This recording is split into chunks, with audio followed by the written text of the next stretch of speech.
And voila, here it is, the finished painting. Did it become good? You can see here I've been working very loosely with the whole thing. Impressionist style, and I think it functions like that. One has to be very careful not to go too deep into detail when you do stuff like that, or it will become quite hellish experience. Now this is the photo I did it from, taken in Skudesneshavn, Karmøy, Norway, Vikingland, and it's going to an exhibition. And it's one of the many paintings I'm doing right now. So yeah, anyway, if you like it, give it a thumbs up. If you want to support my channel, you can do that by becoming a patron, and then I will also teach you how to paint. What more? Thumbs up is really important, so please do that. And yeah, I basically hope to see you in my next video. And this was very dark, but we just have to live with it. So landscape is fun, and yeah, quite nice. Okay, have a good one, and hope to see you at the end of the video.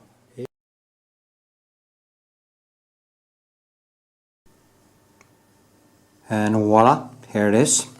I'm gonna start up this new landscape today, and it's from my home Iceland, Karmøy in Skudesnes. It's called. It's gonna go to an exhibition that I'm having in this place. I thought I was gonna make something related to that area.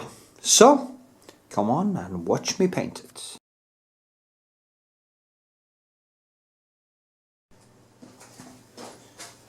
Here we go. The first thing I do, since I'm not using any tracing, I count the C. It's here 1, 2, and well, a little bit of 2/3. So if I do the C here, it will be 1, 2, 3. And like that. Let me see now, do it again. 1, 2, not even 3, so it's going to be higher. It's going to be approximately up here. 1, 2, and boom. So yeah, that was it. So what I do now is just doing like this. 1, boom. And that's the landscape. Now it's done. Now it's done. Now it's a landscape. And if I were a modernist, that is exactly what I would have done. I wouldn't even have bothered doing anything more. I would have said that landscape is a landscape because I think it is a landscape. That was way too long here. So yeah, I'm gonna start with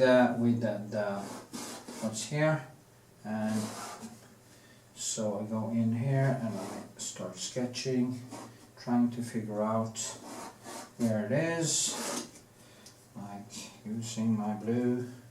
There's also a lot of Prussian blue in this, so I'll just start doing that. And this was just for sketching. What I will use is my Da Vinci bristle, this boar or pig. It's very good. I love it. I love them. Love them. And I will just go in like crazy and build a sketch. And you will watch me do it. You know, if you see like this Bob Ross guy, and he has this recipe that he follows, and he's kind of, what he's doing is creating symbols for everything. Symbols for trees, symbols for seas, symbols. He doesn't really paint what you see. He doesn't paint what is actually there. So so it's just horrible. I think his paintings are just horrific, and it teaches people to be bad painters. It's almost like he's their bad, the sloppy painter's alibi. And I think it's a sad thing, because if you have things like people like Turner, and you have Rembrandt, and you have all these people who really worked hard to create beautiful paintings and really worked hard with themselves to, and were actually putting up a fight in the paintings. It's just sad that people are actually tricked into believing that Bob Ross is a good way to go. And then you have the argument, oh, you know, that's for people who, so people can be a little bit creative. In his, you know, you want to be creative and you want to learn something from it. Try something difficult. Try to get better. Try to really become better. I need some more color here, by the way. That is why I left. So I should have done this before I started, so you could actually see me paint on the board. But that's how I am. So now people also do underpainting. And why? Why do people do underpainting? You know, my gazelle or whatever they call it is this. I just go right in with colors like this, and I don't have to kind of do I don't have to do a gigantic U-turn, like first building this in gray and then add. No, just bang, go bang in, bang on, and just paint. And you adjust as you go along. When you get all the colors in at once, you get faster to where you want to go. Actually, this time I'm going to use a little bit of different blacks also. I have learned that my blue black, I learned that yesterday. I should have googled it a long time ago. I used the blue black, and it's actually a mix between ultramarine and ivory black. A thing that I actually understood intuitively, because I saw that the blue black were quite blue, so I reckon there was some blue in it. But I didn't actually know that it was just a mix between these two colors. And I see that if I use Mars black and blue black, I'm actually able to tone down the blue a little bit more to create also see that mostly I'm now going this way. It's because the sea is basically, you have small waves here. It's a shame actually I didn't take these pictures when there was more reflection in the water. That is a little bit windy. But then again, that is so typical. It's such a cliche. So maybe it's better that it's more realistic, because the weather, when it's nice weather in Kalmar, where I come from, I do up and down also just to get the paint in here first. Then I go the other way after the fact. I just want to get this. I will work on this a few hours.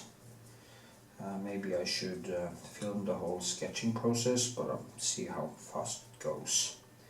Because it's interesting for you to see how I build maybe it is interesting to see how I build my sketches. And in a way, this is the first gazelle. I don't know, maybe, yeah, you know what I mean. If you're a painter, you know what I mean. So I'll just go in here. Whew. And then I do this now, and I start doing a little bit of the sky also, so it becomes a little bit more interesting. Of course, also it's very important to kind of put all the different colors, all the different places in the painting. So it's not just that blue and then the sky, and that, because everything hangs together. Okay, I like that little house over here, it's very nice. And then it goes like this, and in here. And what I will do is, of course, I put in some, I'm not going to have very thick colors in there, but I will thicken it as I go up here. And the thickest parts, I think, will be where we have the light in the sky here. Maybe I should try to kind of have the photo, so you can actually look at the photo as you see me paint in the corner or something of the video. Let's see if I can make that happen. Many people ask me if they could actually have the reference photo to look at while I paint, so maybe that will be a little bit easier to understand what I do if I do that. There's way more greenish and more yellow here. Greenish, because the sea is quite in the blue and violet and stuff, so then you have the green, more green in the sea. Also, it's way darker all the way in here. So, but all these things will happen sooner or later. And yeah, maybe that's a little bit, maybe it should be a little bit thicker. I should do it like this. 1, 2-ish. 1, 2, 3. 1, 2, oh shit, yeah, it's way broader than this. So it's like, was it 1, 2? But that is a good thing about oil paint. You can just kind of move things around. If it's a human being you're painting, it's of course way more difficult to get things right, so I will clearly recommend doing a better job sketching, because if not, you're gonna get into a lot of problems. If you do a body wrong, you have to basically do everything again, and that is why I usually just start with the head, and I try to get the head at the right point, and then I work from there. So,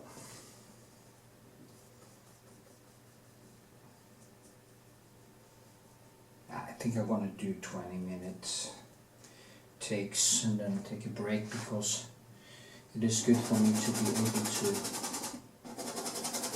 be able to get into that deeper flow. And yeah.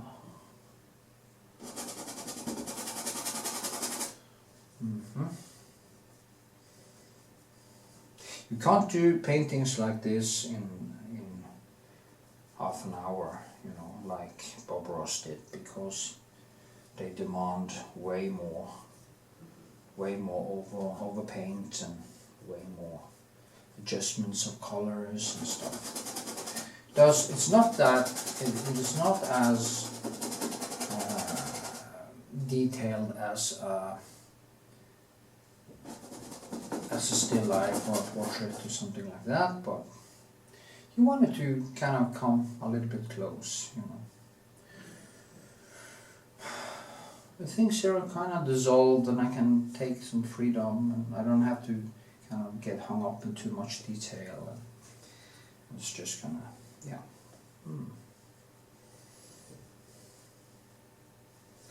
Let's do some on the sea. I had some, I feel like I'm sweating. Stupid me had some pizza and I got hungry and then I did that mistake. I can feel that I'm kind of sweating carbohydrates.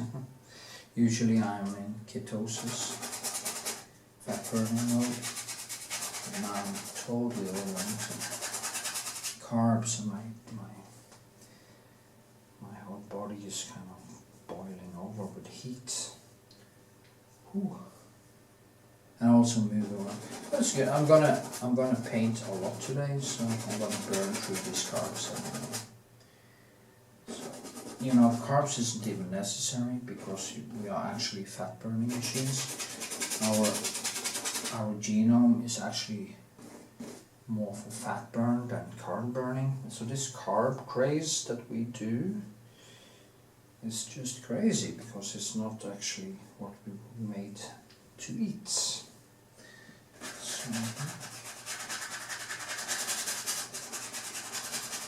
now I'm just gonna get everything in, and then I will start molding.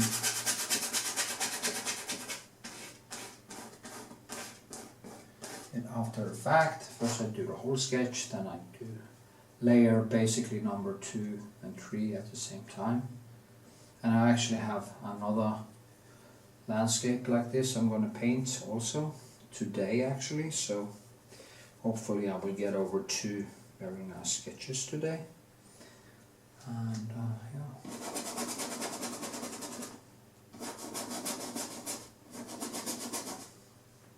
think that boat is around here, up here. It goes in like this, and yes, and I'm using ultramarine, cobalt deep, cobalt yellow, and Prussian blue, alizarin, blue black, Mars black, ivory black, 3 or 4 yellows. You have a yellow, all yellow. And you have cadmium yellow deep, and orange. And I have these 3 reds, which is cadmium, vermilion, and alizarin. And I have some broken colors here. And yeah, most of my colors are from Old Holland. I think that is basically best, but I also have some from Winsor Newton, Michael Harding. And they all have their own thing, but my main color is, of course, Old Holland, because it's thick and it covers a lot of surface area and it has a lot of pigment, but it's also quite expensive. So if you buy my paintings, you get expensive oil paint at least. That is something, huh? So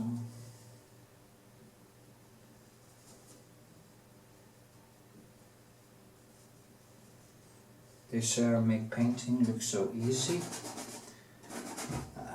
At this point, it isn't that hard. It's just trying to. You see, I'm picking up information. I'm adding information. I'm not doing any detail. Just bang on to get things in. And yeah. Because if you want to do like Bob Ross type of things or easier, more sketchy things, you need to be way more careful with how you sketch. You have to sketch as if you are actually looking to make a finished painting. and you need to use more symbols for things. I don't like to use symbols, like you have symbols for trees and you have symbols for everything, but I like to kind of bang on and get things right, you know. Yeah. Let's see here. Where is this? It's about here, I think. About here, isn't it? And then the buildings comes up here. Over here or something. And they are very yellow. Very yellow. So I use some of my yellow. Yellow and red. And blue. And it's like the most pronounced colors in nature is basically yellow and red. And blue, orange.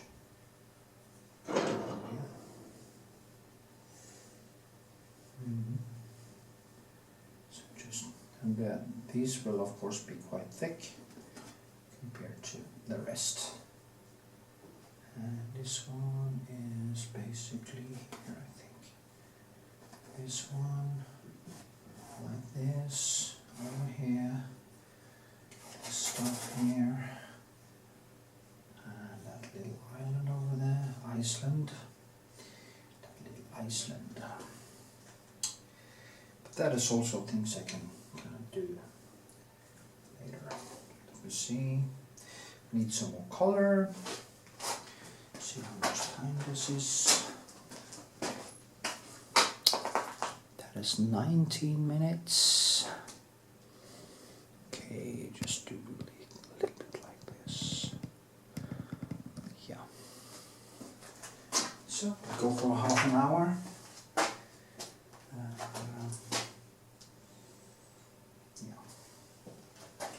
So now.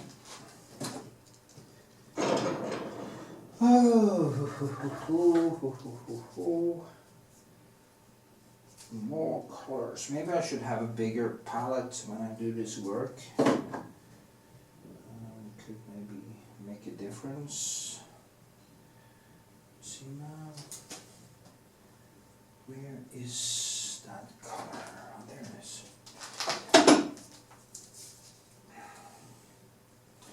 Yeah. So.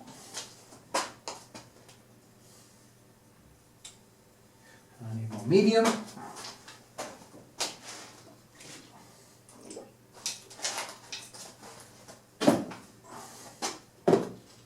What medium do I use? I use 70% turp and 30% linseed oil. And I basically just use it to break the colors. No, what is it? To wash my pencils. That is basically what I do. I kind of grab it. I kind of grab the color, and then I add some colors in. Now I don't need to do more on the paint right now, but that's how it will be. Let's see here. Shine goes down. Maybe I should do the sky now. Just it's kind of up here, and the blue is basically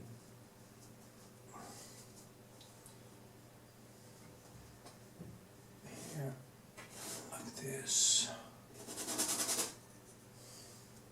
You hear that noise from the canvas? That is the gesso underneath. It's quite crude. It's like sandpaper, so I burn through a lot of pencils. But it also makes the color stick. I usually use when I'm gonna do that later and take it longer down because I can't really see the colors properly now because of the shine and stuff, but I just want to show you a little bit about the sky. When it's a little bit crude, I could have sandpapered it, but I like that more crude surface because it kind of makes the paint stick better. But what I do is that I put on 2 layers. I buy a canvas which is already prepped, but I put 2 layers of gesso on top of it. The first layer is very smooth, and it's just to cover up the texture in the canvas texture, because this can be extremely disturbing if you have a lot of canvas texture, especially if you want your painting to not to have a lot of unnecessary shine and stuff like that. It's quite good to do that. Yeah. So the good thing here, in between the light areas, here's quite greenish or kind of subdued down to the green. You have different greens, different reds and stuff, a lot of color in there. It's basically the color circle, but in the light areas it's more in the violet and bluish and yeah. So it's a lot of stuff to work with, and I really enjoy it. That ship is coming down there.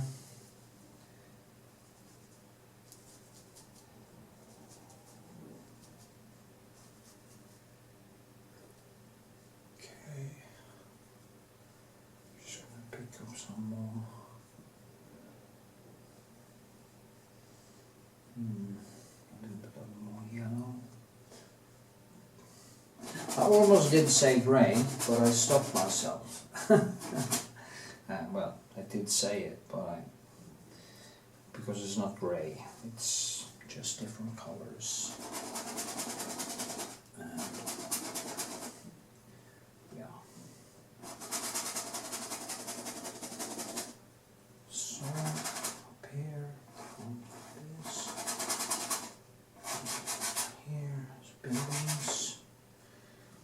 Everything, the buildings and everything. I just get some oversight now on what is what, where is what, and then I start adding more details and moving things around after that. Must have said that a few times by now. You see now.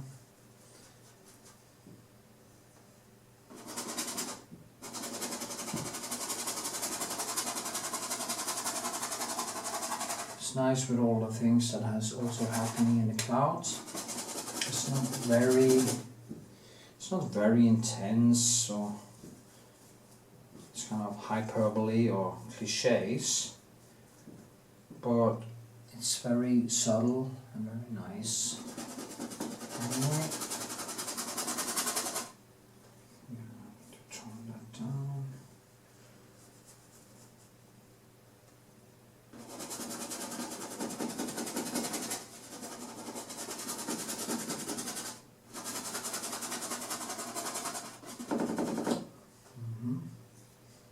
I made this staffeli in prison actually. Took it with me. They were kind to me. This was a low security place, so because, as they say, my crime was a victimless crime, so it's just low security. And they were nice to me. I actually worked at the carpenter thing, and I made myself some stufferys, and I even had one in my room, and it was very illegal to have stuff like that, but they let me be because I was as everyone said, I was a nice person and I did my job and I didn't create any trouble, so they just let me be with my art and everything, and thinking and stuff. So, yeah. But it's nice because I can show you later. Actually, it's just made very crude so I can get closer to this wall. Because in my studio here I have huge problems with getting the light right. But when I come closer to the wall it's kind of perfect. So I'm going to show you later when I talk about it. Maybe in the beginning of the presentation video. When it's finished I can show you the stuff really. It's very crude. It's not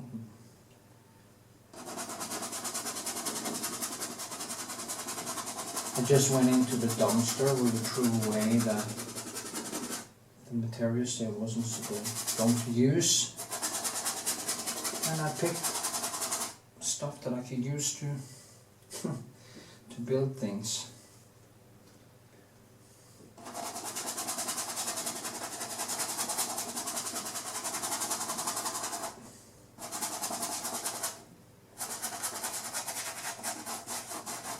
So, okay, now you see that it's kind of starting to happen something here. You see how crude it is? How I just bang on. But when it's finished today, the sketch, it's gonna look a little bit like the photo I'm painting. So, that's my goal.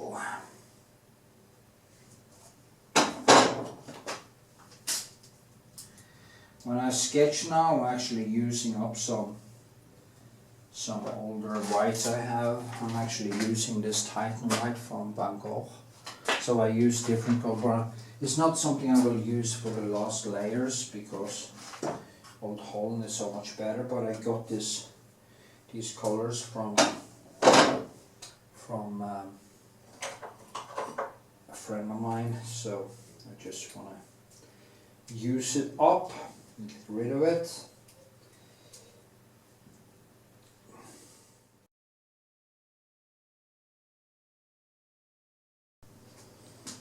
I guess that was a half an hour. My camera is doing that. It kind of films half an hour and then it stops. And that's fine. Totally fine.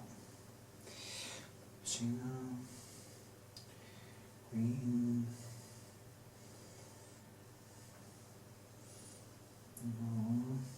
Prussian blue maybe. Just get the first color into the canvas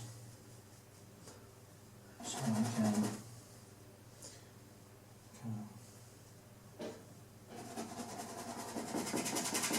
you see there's a likeness between the colors in the front here and the sea. It's of course because the sky is reflected in the sea, but the sky is a third more warmer than the sea. So, and a little bit more orange, green. Is if you understand how nature, if you really understand the color circle and how everything is a mix between complementary colors on every level, it's easier for you to basically observe. When you know color theory, it's easier to see it. And I still remember the day I saw it. It was in Gamle Stavanger. It's called Gamle Stavanger. And I had this teacher called, with a name, Sissel Kobberstad. And she said to me, "Look, Knut Andre, look at the clouds." She said, "What color are they?" And I said, "They're white." I said, "No, look." I said, "Well, maybe a little bit of orange or red." I said, "Look at the sky." And say, well, oh, it's blue, I said, it's blue. No, look. And then I realized, and I said, look, it's blue and orange. And some green and some, you know. See, that's the color circle she showed me. The color circle repeats itself in nature. And despite we knowing that the sky is blue, it's not really blue, is it? It's not really true. It is all the colors that are reflected in everything around it and everything, you know. It's nature is the color circle in action. That's basically what it is. And here has to be way more white, way more.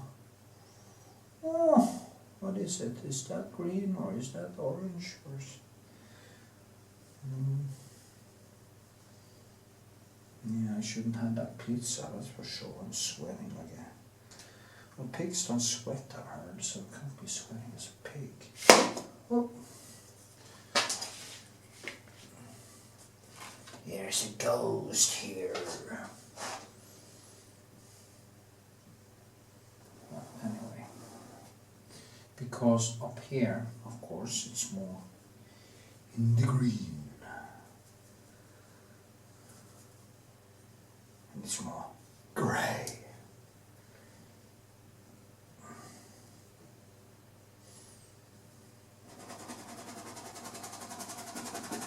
So tone this down, and it's easier to get the brightness in the light in between. So yeah. Okay. You can also only use my alitle for that. Maybe over here. No, it's not really right either. It's almost like it's alitle on top here. Then it's more greenish inside there. So yeah, it's a challenge. This is a challenge because it's so subtle. It's nothing kind of, it's not easy to pick out the colors. Like if it was a concrete sunset, you could actually see, oh, that's definitely orange, or that is definitely red, or something is more subdued. And then, of course, not that easy to pick out. So, no, that was totally wrong. That was just wrong. It's green, actually. Yeah. So, what do I do when I do something wrong? I take this, and I do it like that, and I just place it up here somewhere, and I can use it later. I think I will go for some Prussian blue there, actually. More Prussian blue, and a lot of white.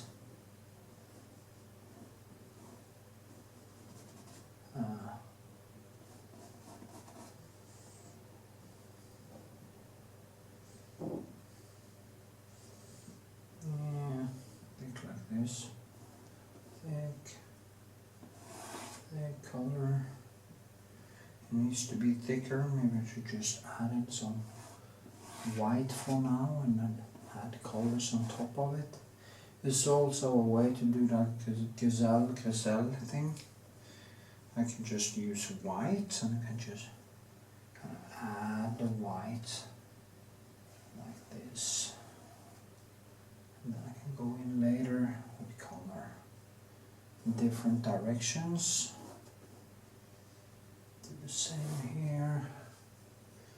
Yeah, something like that. Okay. This one has to be higher up. Okay, go down here again.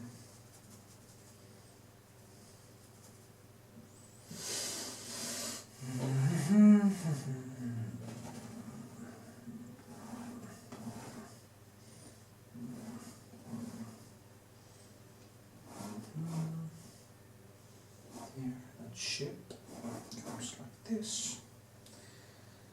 Okay. Like this. And yeah, something like that. Then we have the house here. Can you see what I'm doing? Am I in the way? So I'm trying to get in these buildings. So they were very yellow actually. Yellow, white, blue, violet. There's a lot of colors. But I will from now just kind of do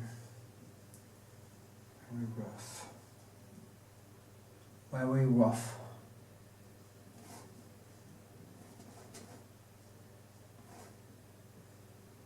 It's there probably.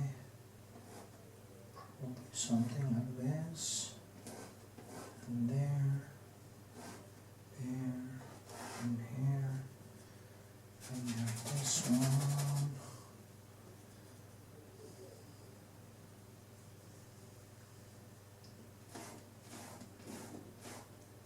and this one, and up here.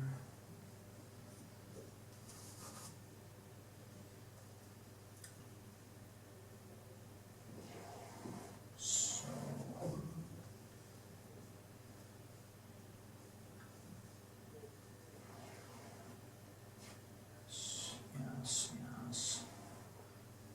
Down here. See how crude it is?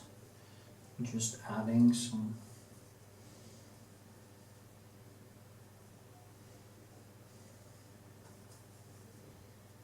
I know it's going to be thick colors here, so maybe I should. But I will also rearrange the colors when I have gotten the whole sketching, so yeah. Okay. And the ship is basic, I think it's about here somewhere. And you have the bridge, ship, bridge, maybe a little bit broader. And then there are some houses behind here, and I have that house here.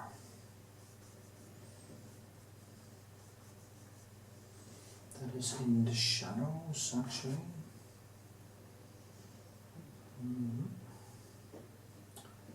This building a little bit lower actually. I also have to see this building compared to these buildings, and how tall are they actually, how far in. So there's things to do. Sometimes it's easier to use some mirror and then just look at what you do at the same time as you use the mirror.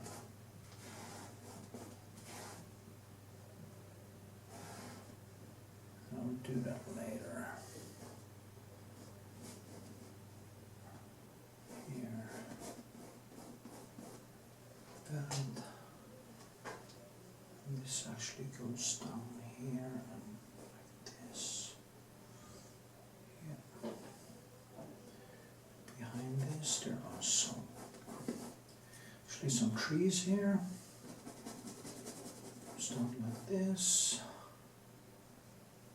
And yeah. Maybe that's better.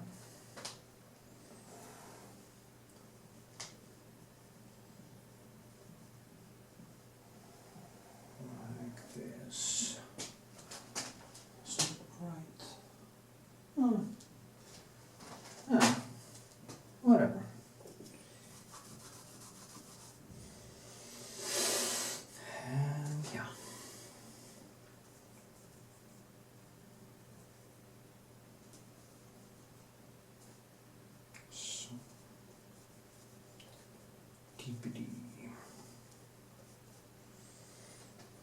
Some yellow. And there's a tiny little house on that thing here. Just so cute, actually. So up here. And the sea.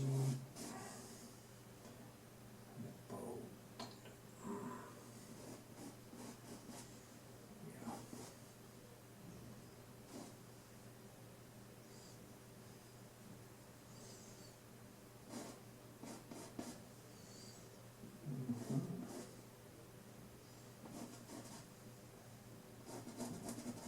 I'm gonna build this as a. I'm gonna try to build it, not kind of paint it, but build it. Or maybe I'm gonna paint it and not tinkle it. So.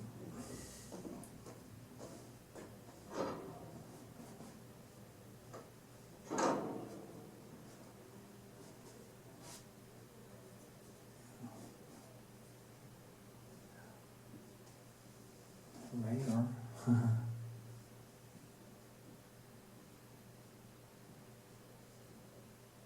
And this is too high up, so I need to push that down.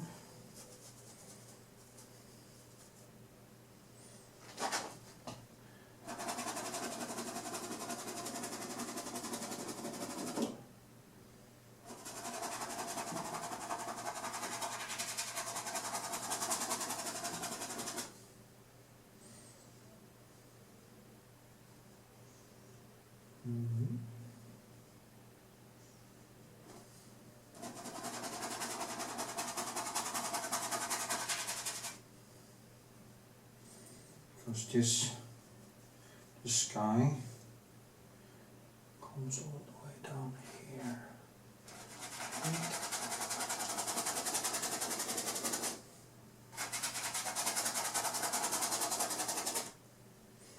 There's a fly in here. So annoying. Really tries to screw with me.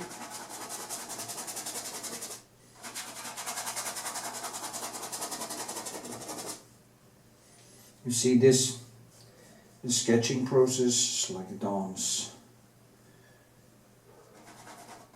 Just keep on working.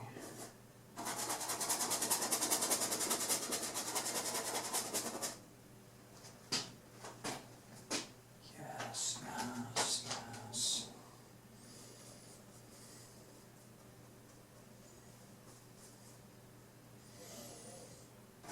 Almost like I regret using it, because now I'm using that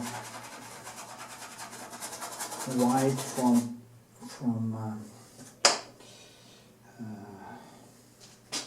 Van Gogh, and it's, you know, it's not Old Holland, okay? It has a different taste. I don't know, something not right, you know, and that's very. But when I go over it again, which of course I will, try just to get rid of the colors. I don't want to throw them away either. And it's not bad quality, it's just the quality of Old Holland is so much better. So. And you can feel it in the way you put the paint on. I can feel it in the water. I can feel it in the air. See now. Then this comes down here. Like that.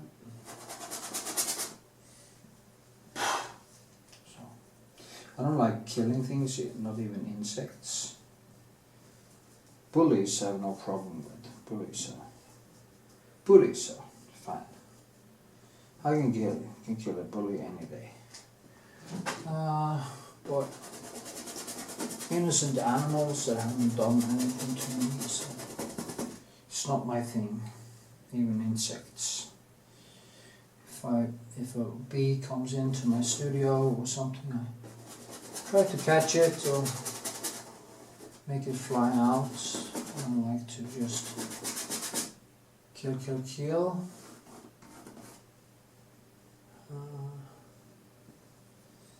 See.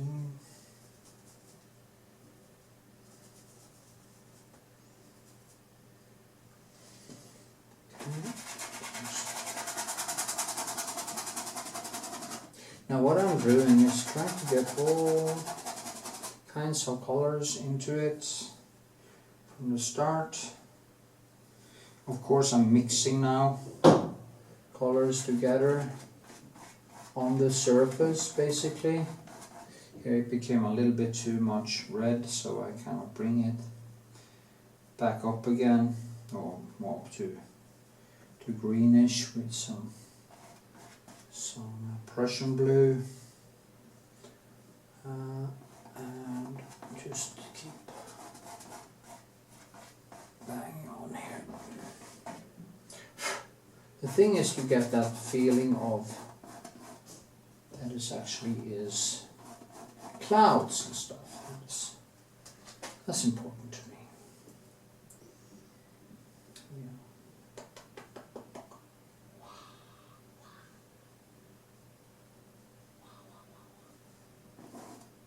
I think maybe this one also have to be lower, actually. Yes, it's lower. So it's kind of down here. Yeah. And here. It goes all over there and it kind of crosses underneath one another. It goes like this.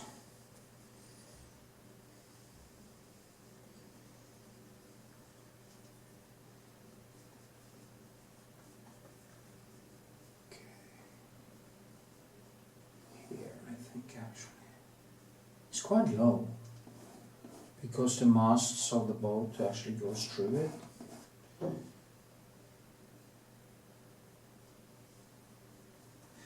Actually, I put it higher first because I was tricked. My eyes kind of tricked me. But that's okay.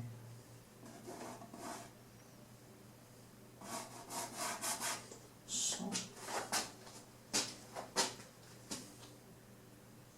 yeah. The building's also too high, I think.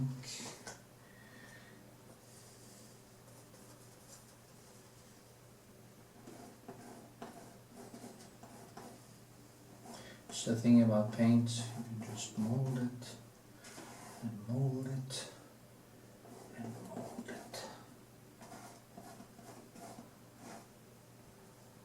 Yes, yes, yes. So, there. Okay. Am I going to do the sky? No, do this first. Do everything down here first, and then I do the sky in the end.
House.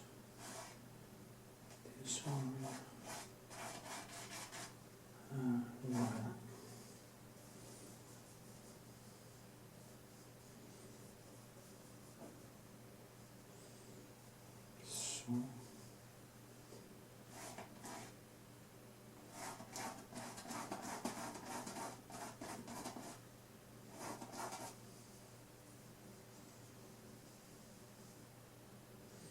There's a light there actually, sunlight that hits there and there, so quite nice. And here of course there are some doors, and door here, window there, stuff. But that is things that comes later. And this one.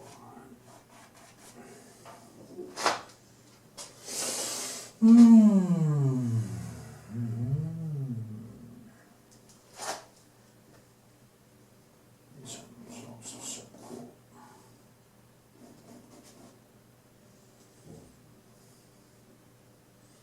Is that basically in the middle? No.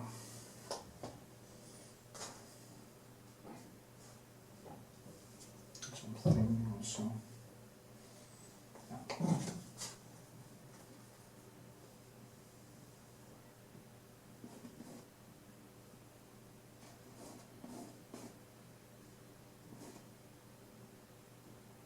The boat is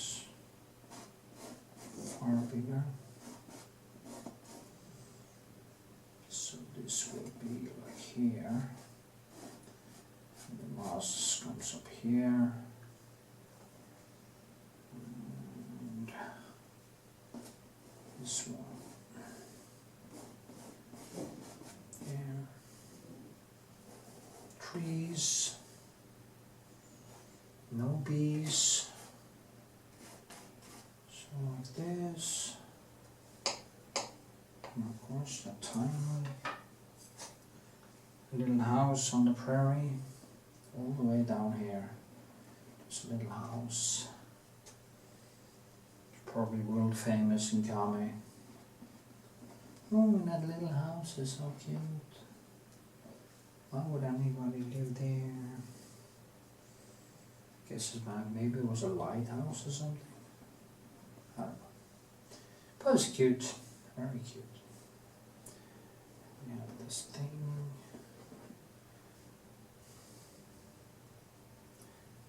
Like this thing.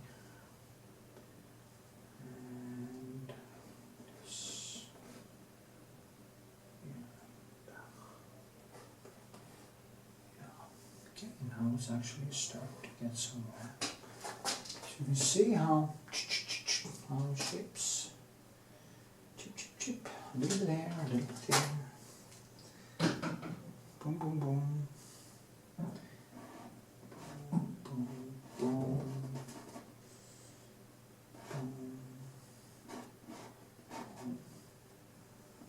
Boom, boom. Totally abstract.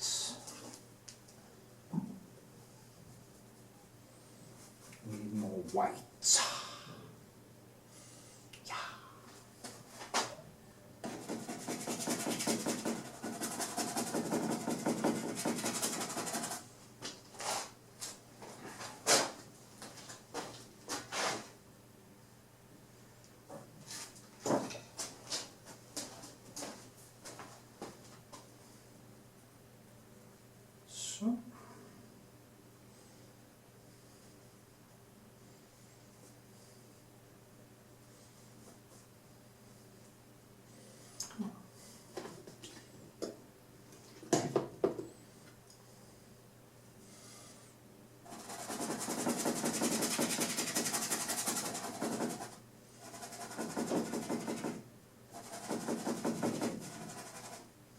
Actually, if we go a little bit deeper, it's easier to kind of bring it back up again.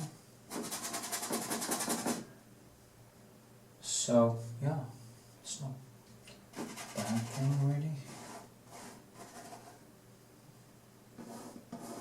Also just take away these two. Just cover the surface. And I'll do up there.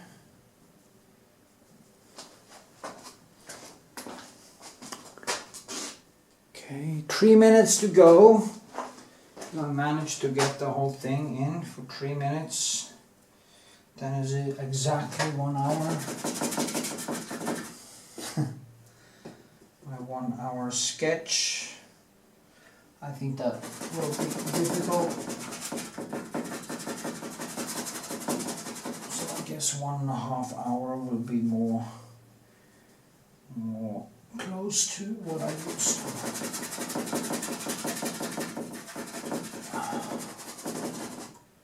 Yeah. People like my long videos, they say.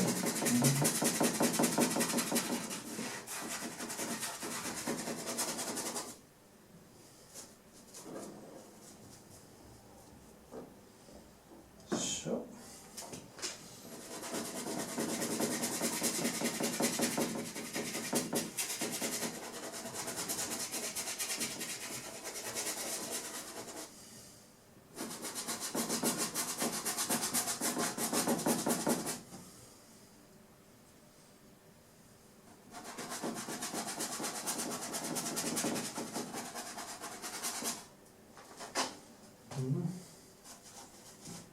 almost there.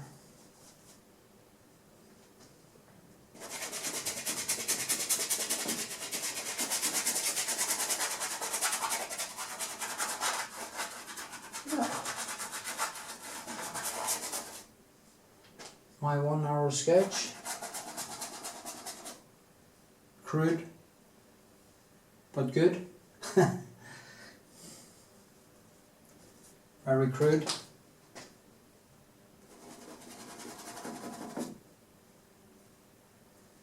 Now,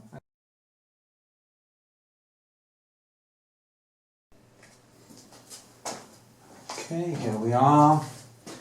Now I'm gonna start to mold the sketch, and that takes a little bit longer because kind of then I go deeper into detail in the sketch, and yeah, so just try to get things right. I want them to also kind of just get things. The first thing is the basically, as I say, it's the gazelle. Maybe I should ask my girl what it's called. Anyway, it's my underpaint basically. May sound silly for some people that I'm saying that, but it is for me anyway, underpaint. And I think you should maybe evaluate that as a good thing, because you will save time, I think. You just build it from the start like this. Yeah. Okay. Like this. First sketch is just a lot of paint, a lot of things happening. There's some very nice things happening in small details, which is just amazing to work with. This one maybe, this also is a little bit too big. Yeah. I think it was a good idea to show you the first sketch, and it kind of gives the video also a nice flow, especially if it is where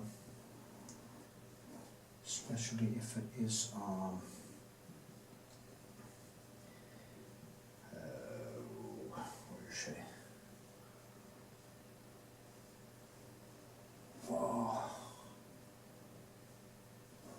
It's a time lapse, and you can actually see the whole process reveal itself.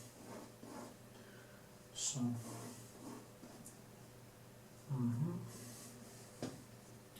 see what happens when I put some yellow in here. That depth is kind of deep, kind of yellow with red in it. It's quite some strange color. See if I can mix it. It's kind of like this, and it tells a story. I could actually paint this painting very much like this all over.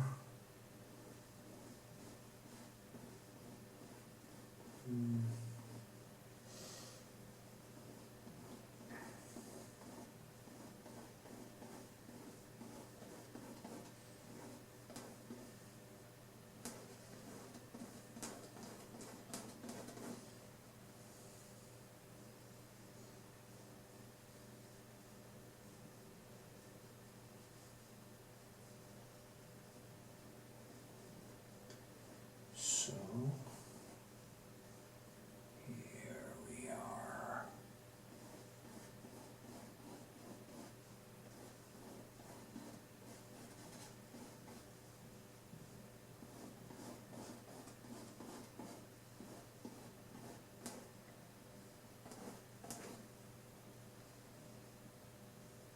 Okay. This here is quite, it's kind of, it is approximately in the middle, like this, and yeah, it is approximately there. The thing is that this one is probably longer. It's a little bit tighter there. Tighter.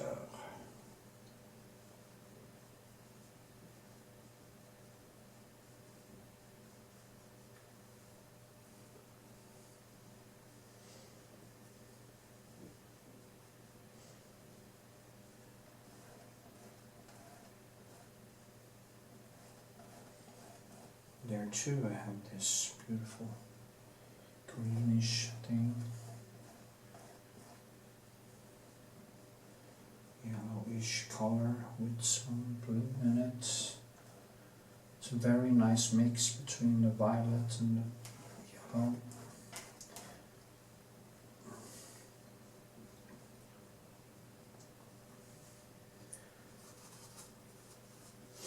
Also use the mirror to actually see clear.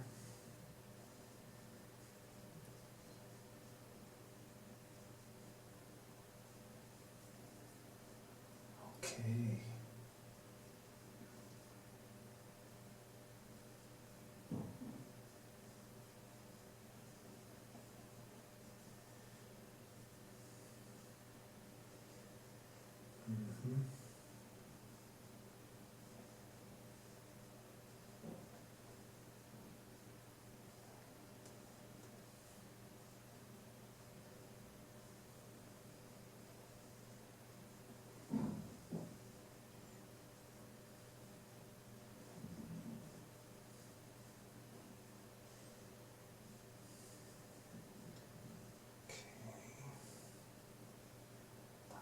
This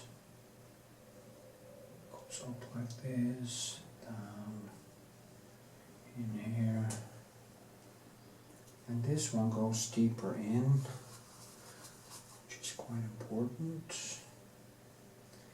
Now people like my long videos, and I think I'm going to drive this to kind of a, maybe I should try to drive this to a 12-hour thing. Maybe all my long videos should be like that.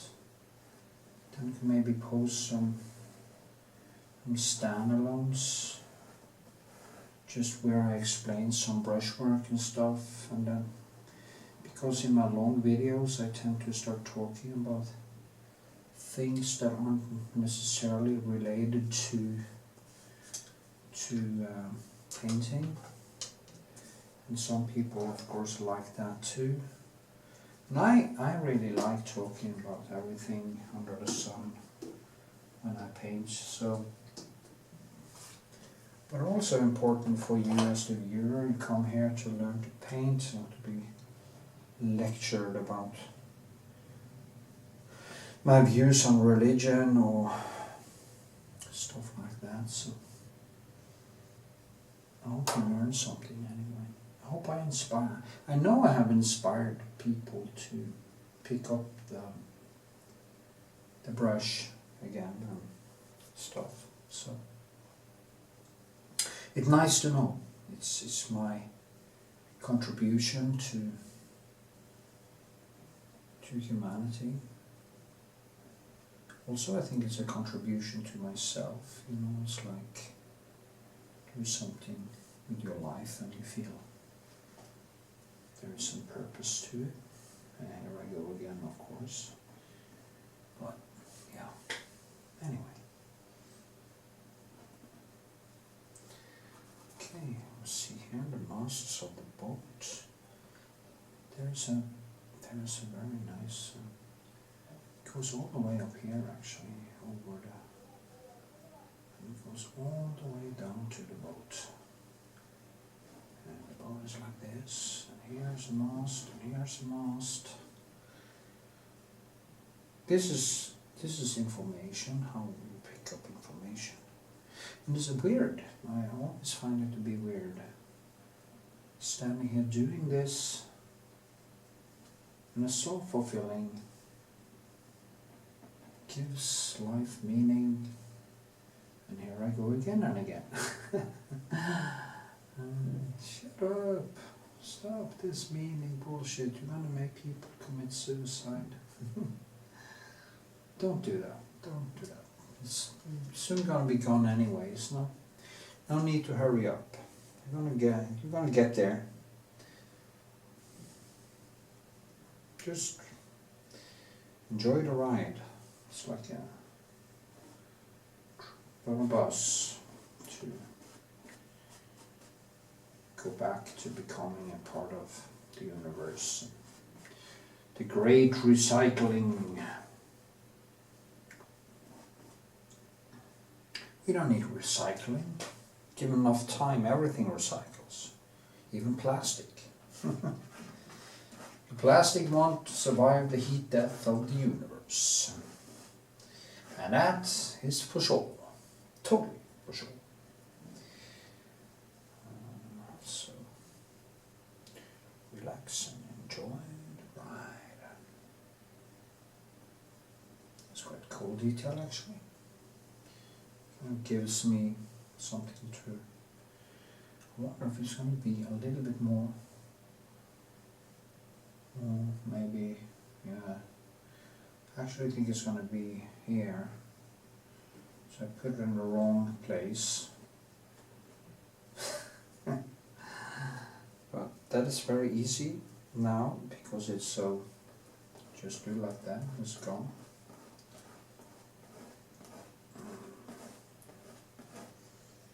And it's gone.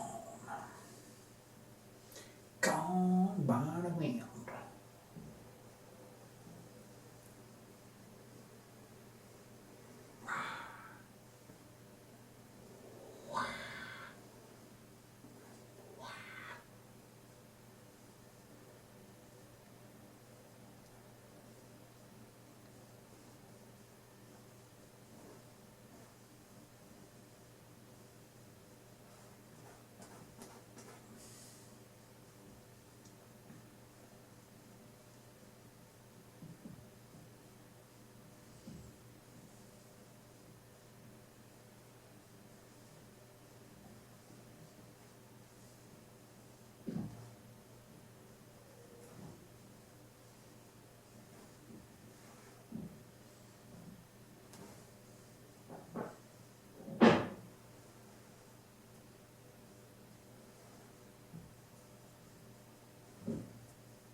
Song.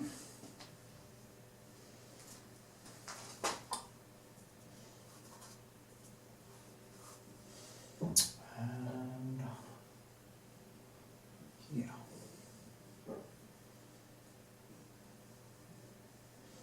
See how I gained some weight in my face because I used creatine and I react so badly.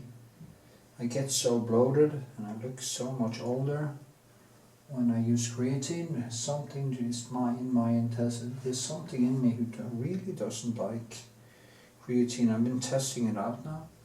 Been going on it and off, and then when I go off, my face turned back to a more youthful look. But when I use creatine, I get bloated. I just feel my whole body gets bloated. It's horrible.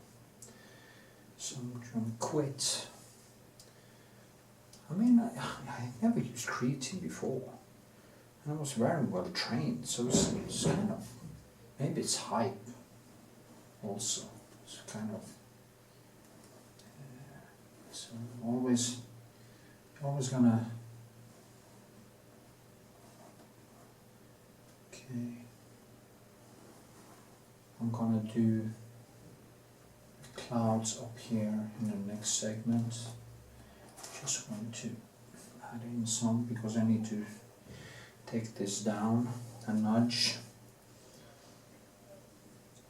So I'm just gonna do the lower part now for now and then go up.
So, a little bit higher. I'm falling out now, I'm just going into that flow again. Where I forget that you're here.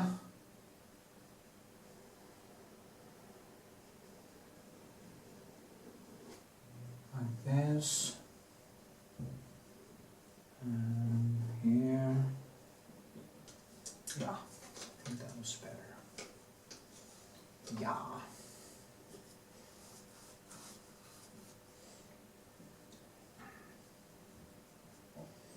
Make sure to get some medium into the paint so it dries a little bit faster. Also, I don't want it to dry all together because I want to do a lot of work wet in wet. So, you know. Okay, then I go down like this. Next time, actually, if I build kind of a thick basis, like, yeah, thick basis for the paint now, just add in here, and like, yeah, I want to go one way.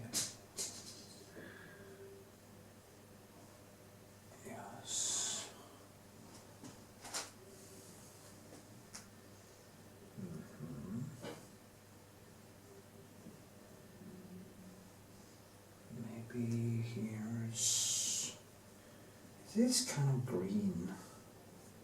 Use some citron yellow, maybe. Really sharp yellow tone. But it also seems, the worst thing is both. It seems blue and it seems green. And it's almost like I can't really decide which color. My eyes get a little bit confused. Also, my eyesight are pretty good now, again. I've stayed away from most of the carbs lately, except from the pizza I smashed into the wall with today. you know, I hoard food because they're throwing away so much food. And there it was, that pizza was just thrown right into the dustbin. And I thought, shit, I can't not bring that home and cook it. But it doesn't matter because I didn't do it right before I'm going to bed. You know, I need to quit eating before I'm going to bed and stuff. That is not healthy. So, yeah, blah blah blah. Painting. Talk about painting. Now I'm taking my saline, and I'm gonna push down. Take this up and push it down. I think. See where this is. Now, here's violet. There's no doubt about it.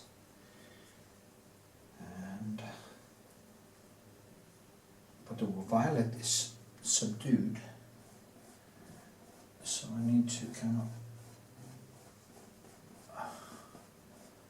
This is, you know, when you look at the paintings of there's also violet here. Van Gogh, you can see how he has kind of taken the colors and just, you know, you see the violet and just you put in the violet. You just grab it and you put it on. And it's so honest. You see his paintings, they are so honest. And that is, you can actually see, or I have the eyes to see if a painting is felt or just made. That is the difference between the good art and the bad art. Good art isn't made, it is also felt. Okay, that's a good way to say it. You know, you have to make it, of course. I don't mean you don't have to make it, but it's not made to be art. There is no, oh, now I'm gonna make some art. It is just painted or made for its own sake. And you can see the difference in the textures and the way it's molded, if there has been a struggle there or not. I'm actually gonna make a sit-down video about a girl on YouTube who is just so obnoxious. I've shown her in my videos before. She is just, because I want to make a reaction video to her complete bullshit painting.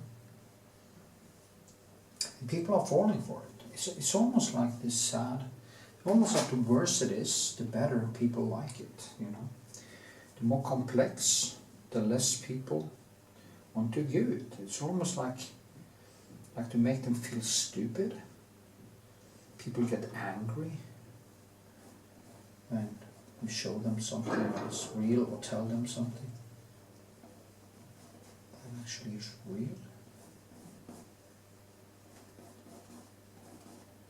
So it's not good. It looks so impressive, but it's so superficial. That is, it's just, it's nothing. I just want to scream, yeah, but you know, hey, this is nothing. There is no real skill. There is no depth. There is no will to break down things. There's just kind of attention-seeking disorder, and learn herself some tricks, learn to do some, oh look, I'm pouring paint on, oh look, oh, it's not going to be perfect. Well, you know what perfection is if it came and bit you in your big ass. is a nice honest one. Big one. So give her that.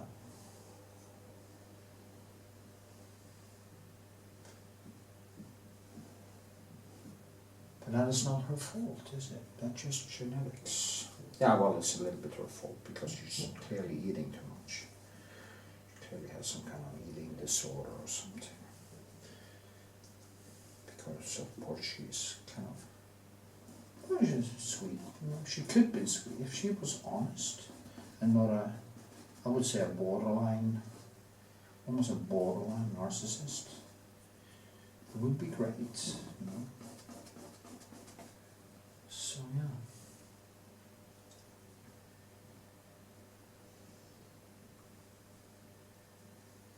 She could have been, with all her paint. But no. Let's make a kitsch.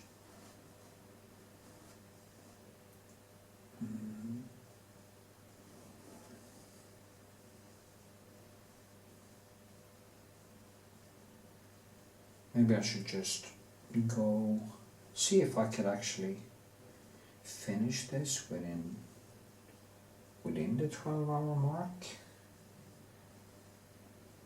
The problem is I need, as I go along now, I need so much time when I really go into the depth of this. I need so much time to move things around that it's not gonna be possible, because a video like that would take days, probably. At least 24 to 30 hours at least. And also you need some drying time, and so.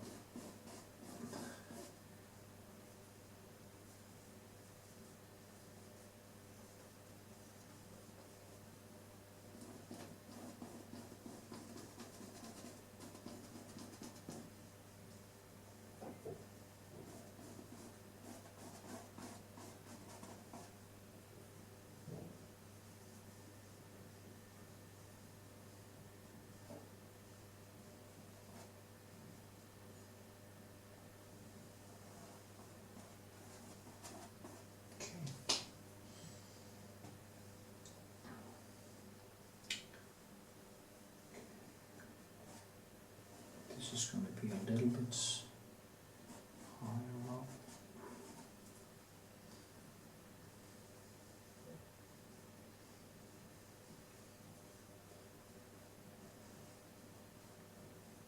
Yeah. I need to keep this open, and I need to not go too much into photorealistic detail. I need to accept some discrepancies, or I want to make it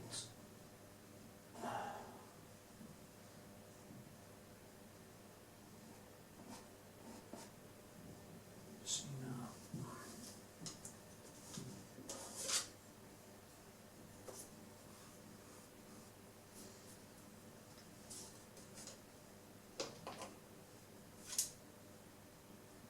See, kind of getting color all over my place. I'm just gonna see how much time that was. That was 27 minutes. Okay.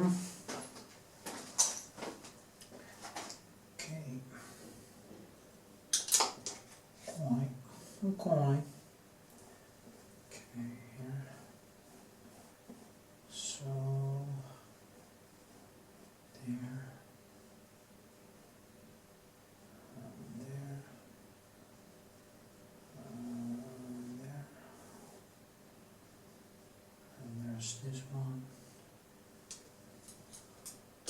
There's a lot of stuff happening in there, actually.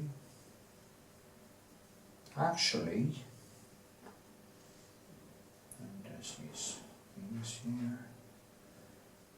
This one that actually is down.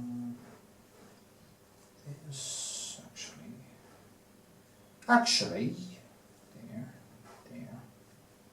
it's actually down here, there, so.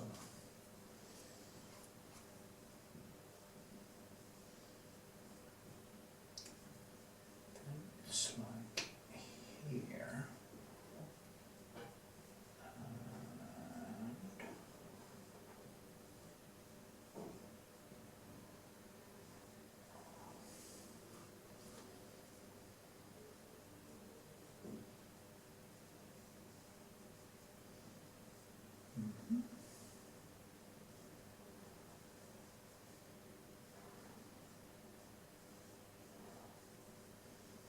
There's a lot of yellow there.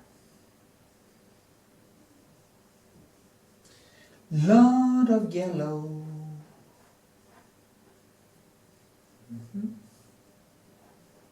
But I can add more yellow later.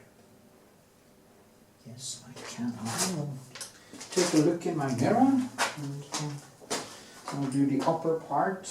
I'm gonna take it down a little bit to make that happen. Yeah, I think it's a good start, to be honest. Yep, it's not so bad.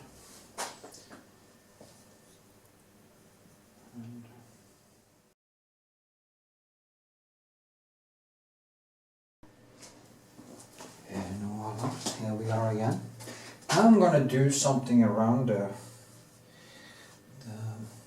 I'm going to start by making the sky very bright, because it's basically the brightest part is up here, and I see that I made it very much darker for some reason.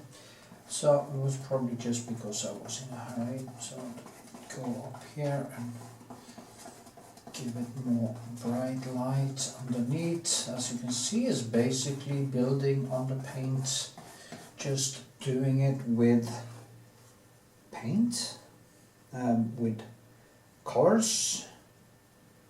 That is the way I like to do it. Do you see it? Yeah, you see it. And voila. This one is a little bit in the way here. I needed to put it in there because I'm gonna actually make some coming down. I can also hold this in place. So, but for now it is what it is. Also try to get in some medium into the paint here, because I am doing quite thick layers. So to get this to dry, really need to get in some medium into it, and that is, of course, paintings like this, they dry slow. If you have thicker colors, that is natural, you know, it's just how it is. So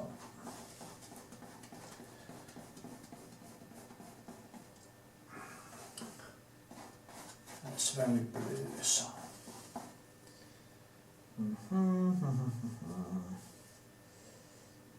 just add it in, get it in there, and I can add in more color afterwards. So brighter color on top of it, like this. And it has also dried a little bit.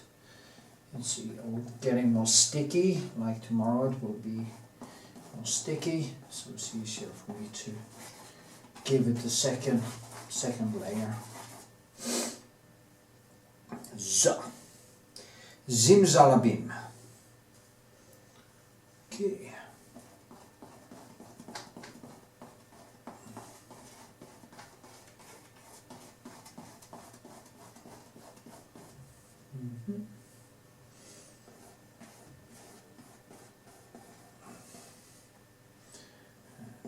Start building things in the middle here, shaping it more.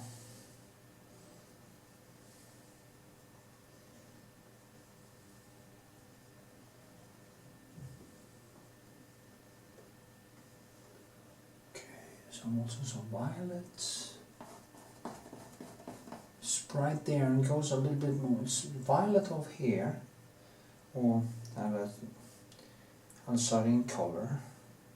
And then it goes down here. It's also violet up there, a bit more violet up there, but then it goes more down to the green.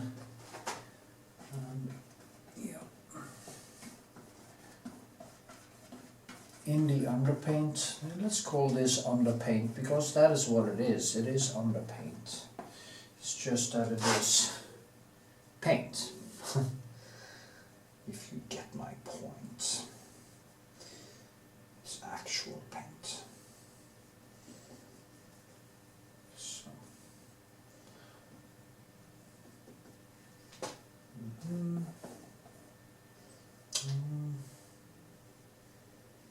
Maybe I'm going too quick here.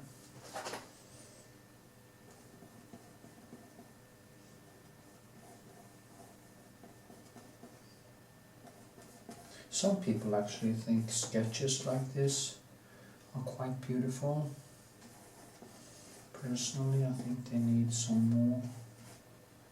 Especially since I'm not focusing on creating very nice sketches for us. I'm not focusing here on creating finished paintings. As I've been saying before.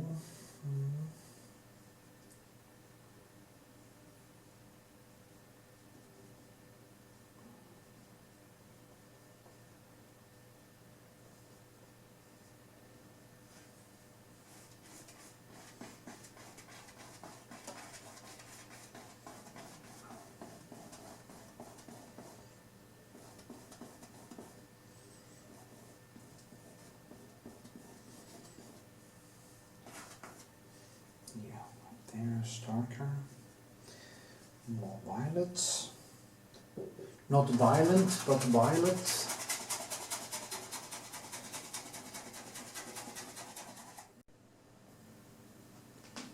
Sorry about that. It just weren't anymore. Battery.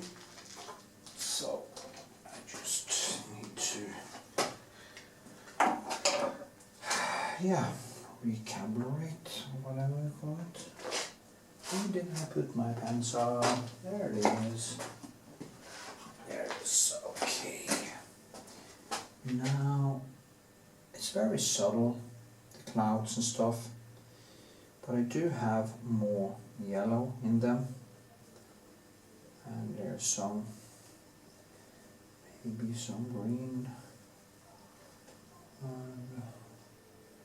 They are kind of here.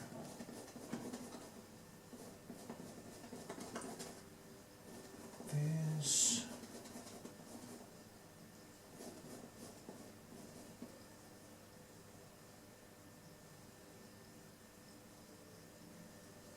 Some yellowish clouds. Light. Here too. Now it doesn't really matter much right now because it's such a sketch anyway. But I would like to have a little bit of more drawn things here. Let's see. It goes up like this, or maybe. Anyway, well. Just get in the light and the dark first now, just a little bit of cobalt, a little bit of medium, and add some more light in here.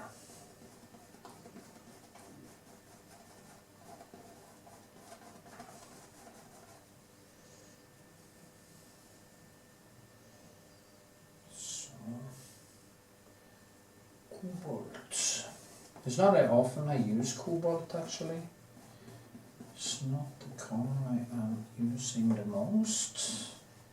But it is this violet also. Cobalt, violet, ultramarine. here. Yellow in the clouds, way more yellow. So no, is it yellow? Well, it's kind of yellow in the light areas because the clouds are so violet. So I have that, a little bit green. And yeah, here. Trying to pick up as much information as possible. Not all the way. Now I could actually, what I could do in the beginning is actually when I use my, in the beginning when I do my sketching, I could maybe remove or some of the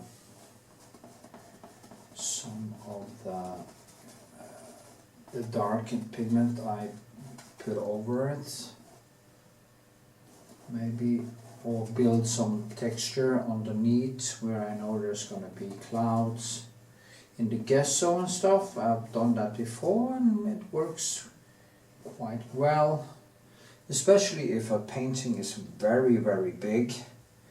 That can be quite smart to kind of use that the gesso kind of as an underpaint.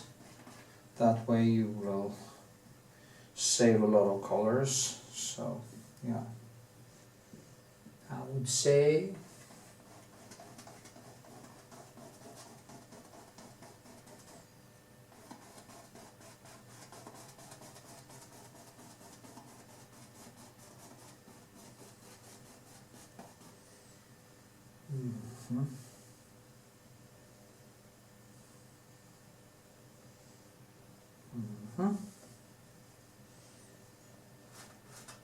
go deeper here.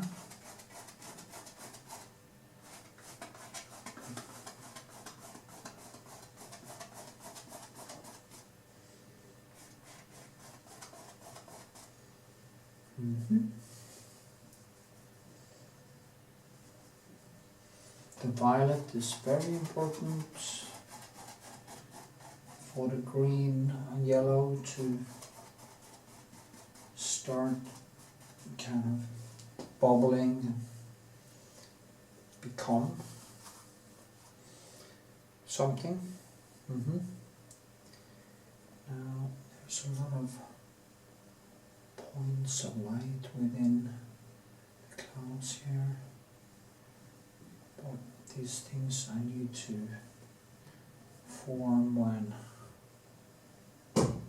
this has dried. And it will be more easy to do that then than now.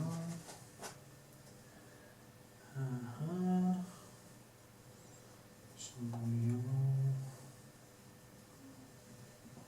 green, yellow,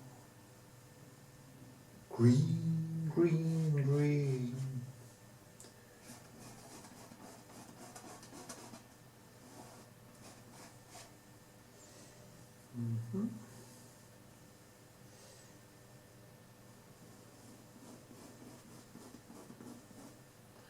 So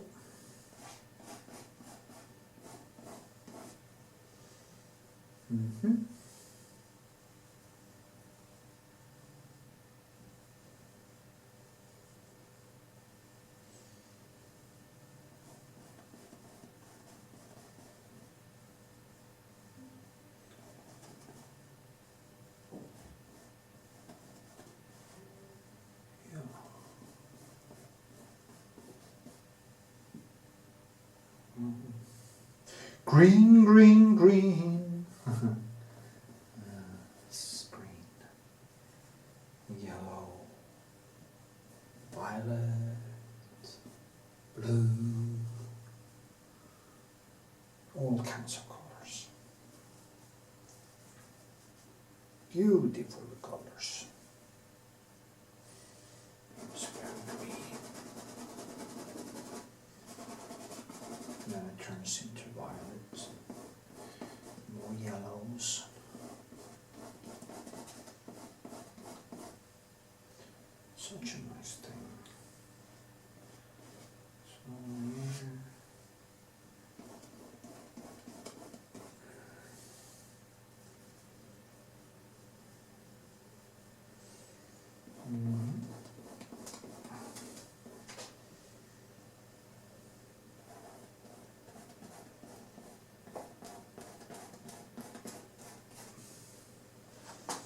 It's not so concrete, but it just starts to become a bubbling brew of colours.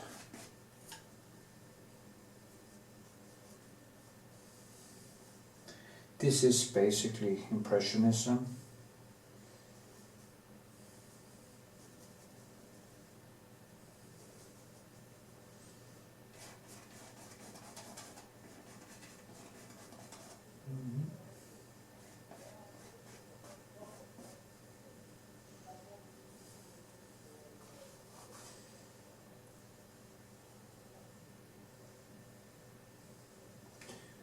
So,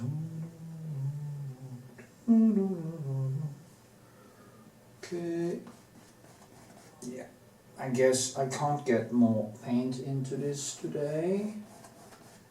I'm going to move on to sketch number 2. Simply, yeah.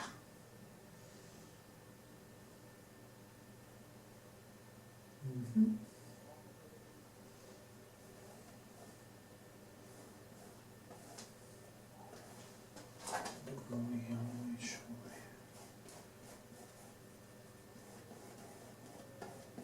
It's going to be fun to start on number 2. This.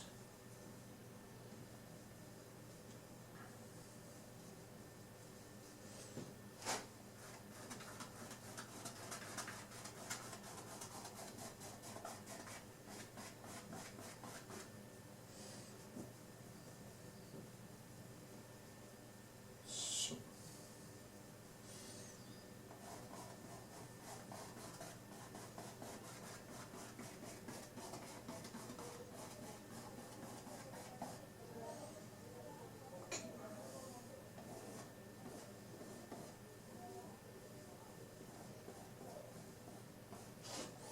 Yeah, this, huh, you know, it's so bad for a sketch. Or who, or what? What do you say? Tell me in comments. Very important. Need to hear your opinion. Put in some clouds, some colors. Okay. Impressionism. It's just beautiful. Impressionism is great.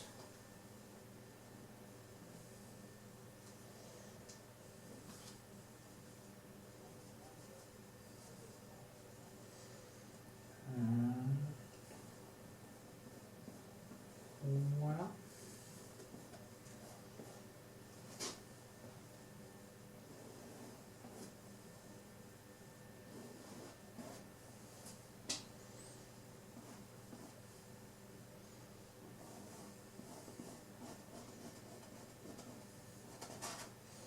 Yeah.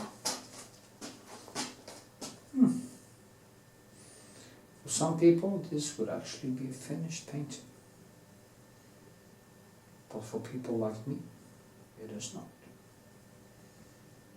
It's just a sketch.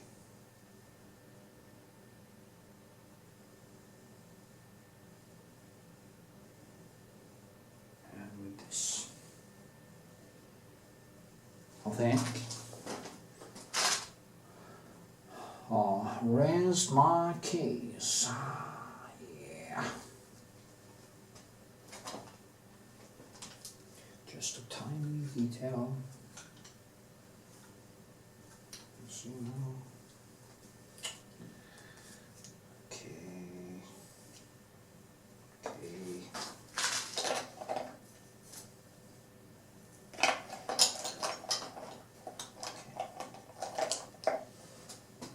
Just need some white.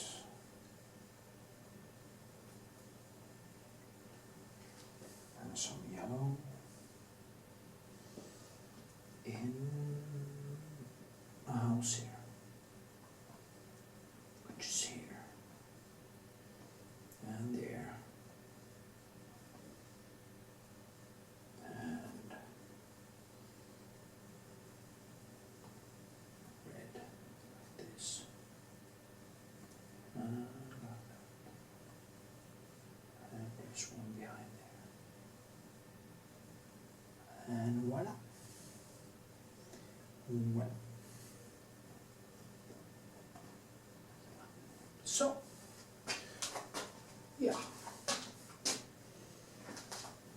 this one is actually,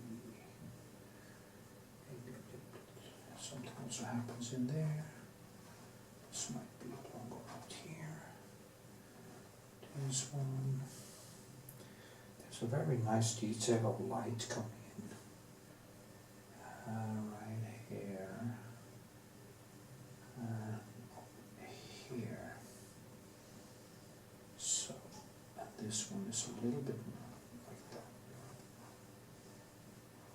So, but all this is for another day. Yeah. I do feel that I could actually do more, but I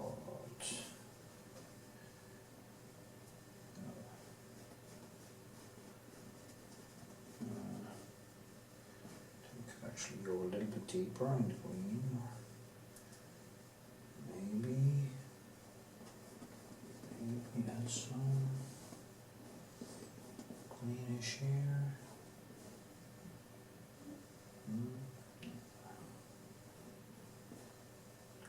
This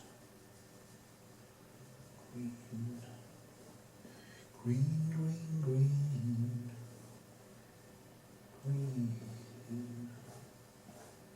So a little bit more violet up here. Just kind of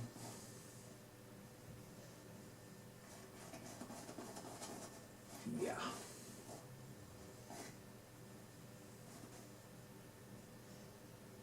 And then it becomes green underneath there, so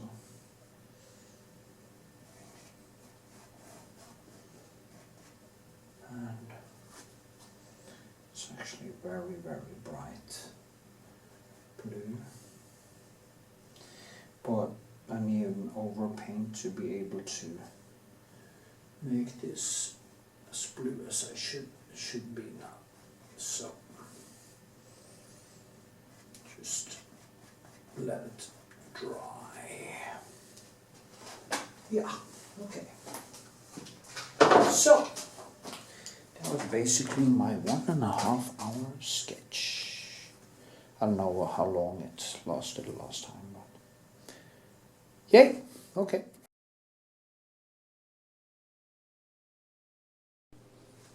Hello, hello. Good evening, and today I'm gonna do layer number 2. I'm gonna do retouch varnish first, and then be careful here because it's so thick with paint. I have been drying for 2 days, but it can be a little bit, shall we say, a little bit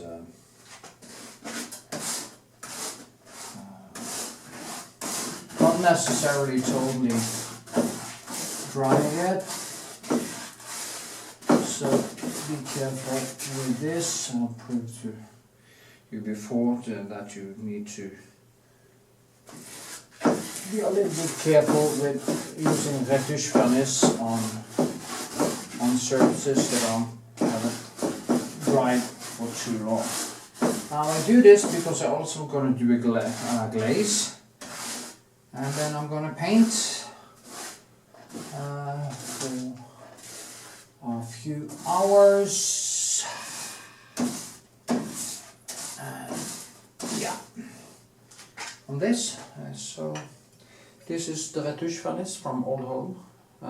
That's a coincidence. I guess it's the same which one you use. I don't know. That's the one I use, so now you know. Next step will be the glaze, but it has to dry a little bit before I put that one. Okay, now it has dried for a little while, so I'm gonna do a little glaze with my cobalt, no not cobalt, I mean French ultramarine, and my medium, that is 70% linseed oil, No, sorry, it's 30% linseed oil and 70% turp. And I just kind of go in. I will try to water it out a bit because I don't want it to be too easy there. So now I just go over the whole thing. I need some little bit more reddish in it, I think. Need some more medium also, but it's sucked up all of it here. So here's my medium. Now, so why do I do this, you might ask, if you see this for the first time.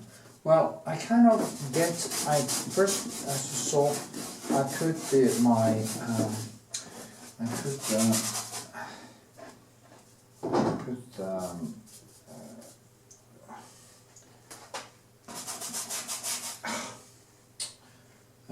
Varnish, not Retouch varnish on to enhance the, so I see the textures and colors better. Then I add in this because there's a lot of brushwork here. And what I do now is to, also it will make it dry a little bit faster because I'm getting now some oil into the surface, and this now is merging with Retouch varnish, and it becomes a little bit sticky. It also have a basis color in it, which is kind of a violet bluish tone all over. And when I then go in and I add in new colors, this will then mix with the yellows, it will mix with the reds, it will mix with all the colors I now will put into the surface. And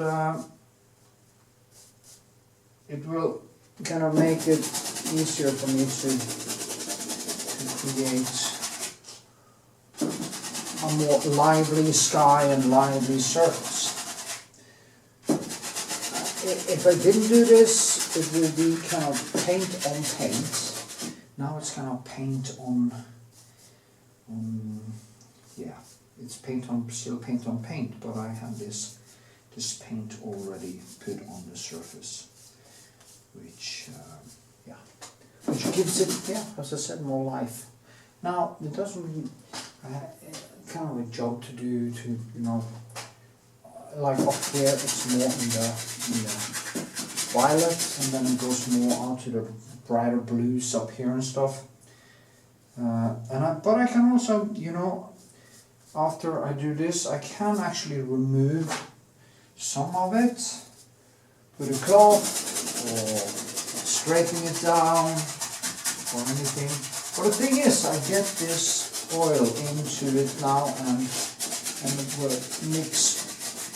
Because I also, despite it being more brighter here and more cobalt, I want the alsavine, I want the pink in it, I want not pink or violet in it. So I want some of I want some of the same colors all over the place. Even in the greener things here, I want the violet to be present, I want the reddish to be present, because it gives it a natural hue in a way. You don't have just green and just this and just that. You have all the colors of the rainbow all over the place. It's just you have more or less of it some places. So that is basically why I do this. I figured this out myself. I'm not seeing anybody else do it like this, but I've seen some people starting to use like raw umber and stuff as a color tone canvas. I didn't see that before. Maybe they picked it up from me. Maybe they picked it up from somewhere else. What I would do actually, if I picked something up from somewhere, some thing. I would actually refer to the... Okay, here we are. I just, sorry about that, I just lost, there weren't any more battery, so...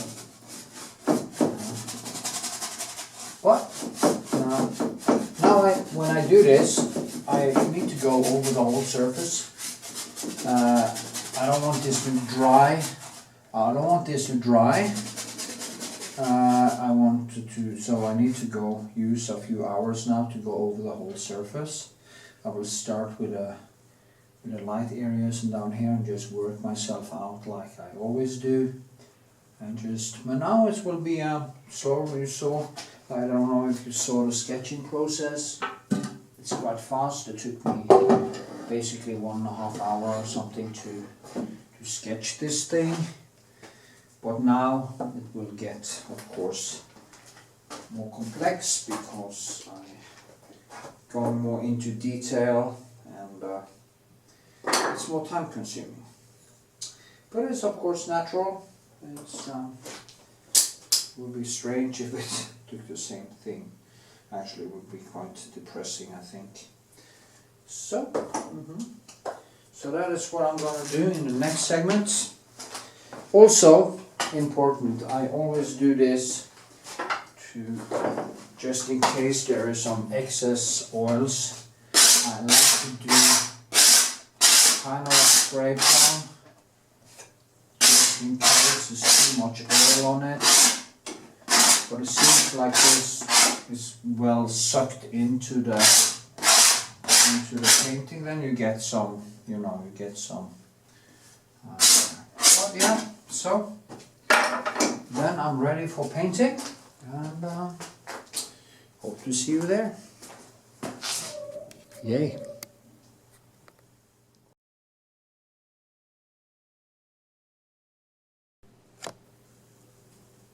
Okay, here we are. So now it's time to begin again, and I think the best place to begin, as I said, is in the light areas here. I am looking for a pencil that can actually do the job, but I think this is good. As you know, there's a lot of yellow here, and I will start with that and try to enhance this. If there is some mistakes in the drawing and stuff, I can see there's probably some discrepancies here that I should fix. I think this one is one of them, like this, and it's like this, goes over here. Yeah. Okay. As you know, now it's quite sticky, and it will kind of, well, I don't know why I keep saying kind of all the time. It is annoying. I find it to be annoying, but it's how we speak, I guess. Kind of what? So anyway, so I'll go down here. That's the side of the building, and voila. Yes. Now there's a lot of stuff happening here, so just try to get it approximately right, as I say. And yeah, that's what we want to do.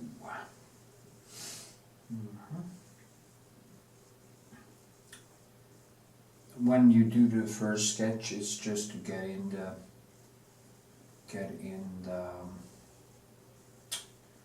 this is going to be a little bit higher. Also, it has to be, the height has to be compared to this. So I need to kind of measure here, up there, like this, and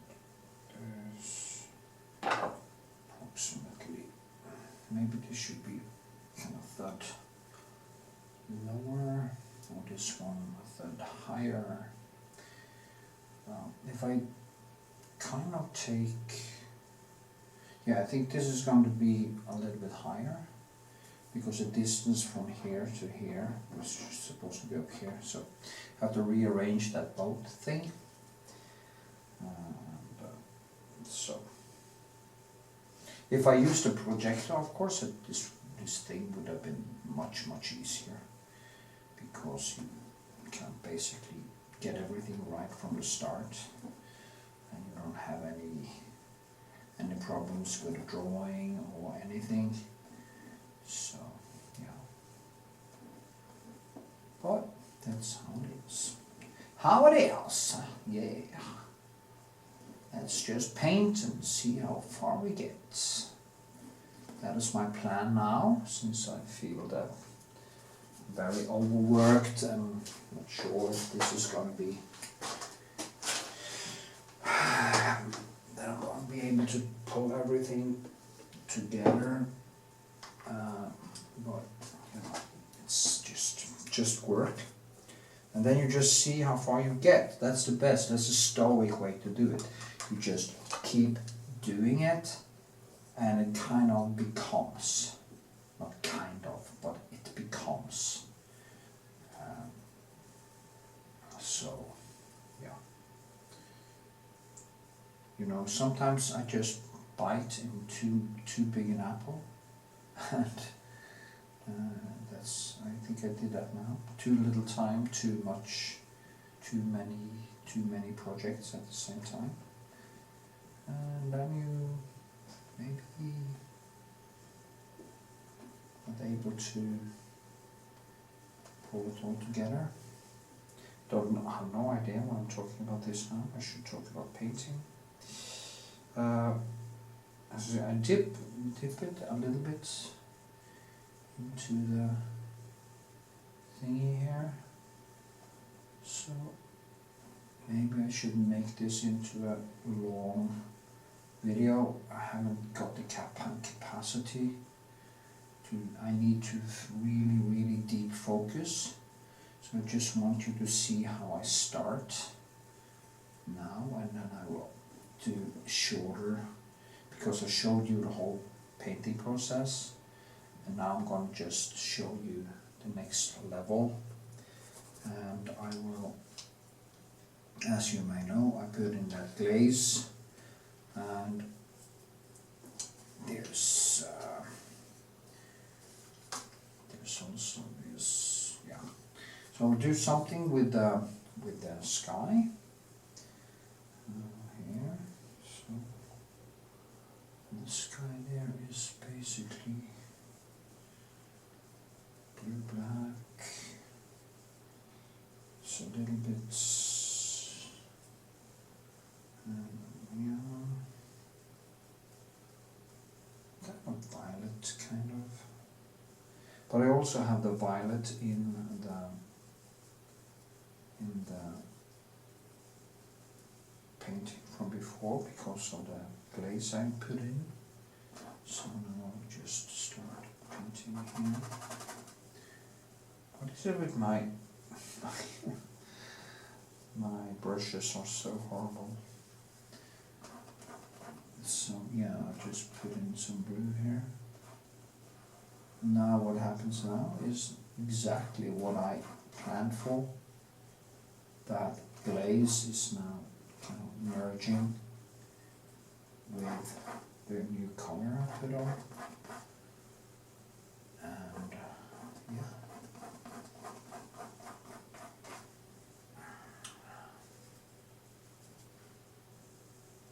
So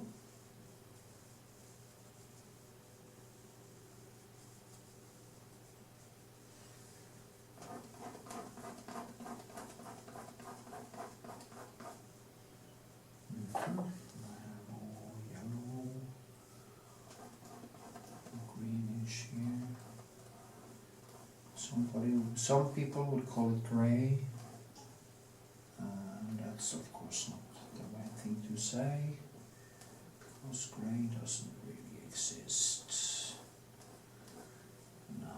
see that it should maybe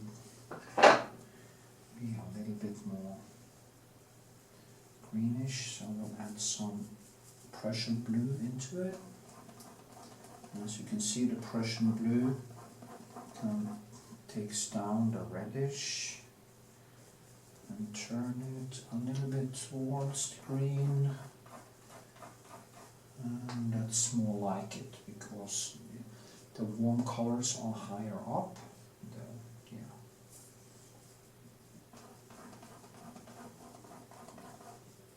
Now the weather on this island is quite strange because it tends to change all the time, so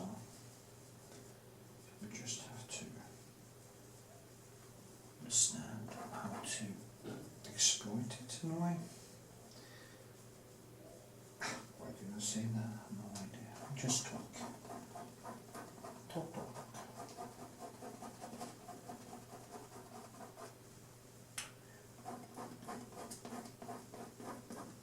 Well, anyway. Now the good thing now is that these light areas here, when I go in now and I take a smaller pencil, if I can find one.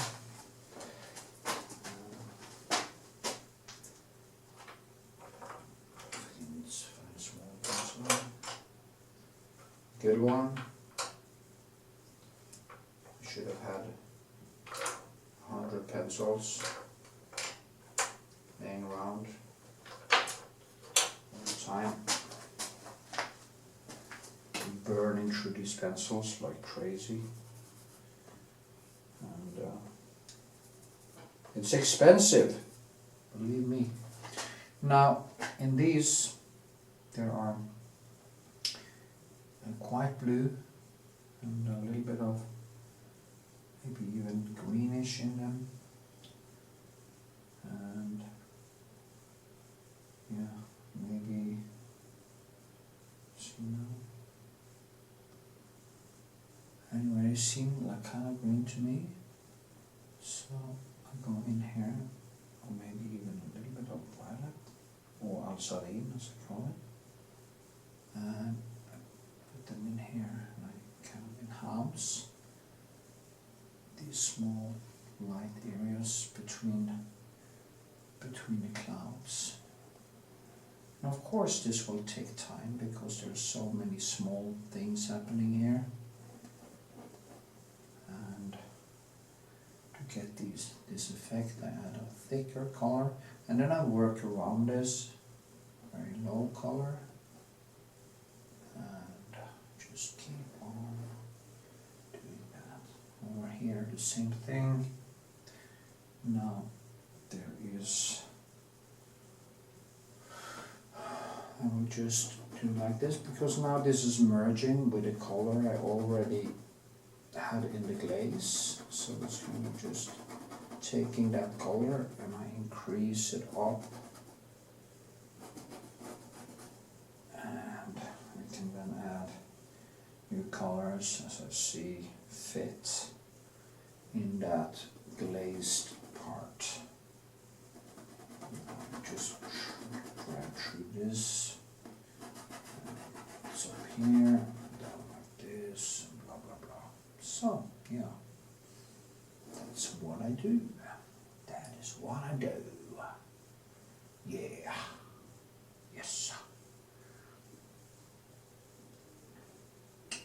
Yeah, so with this I will just turn this off, put on some music and start dancing.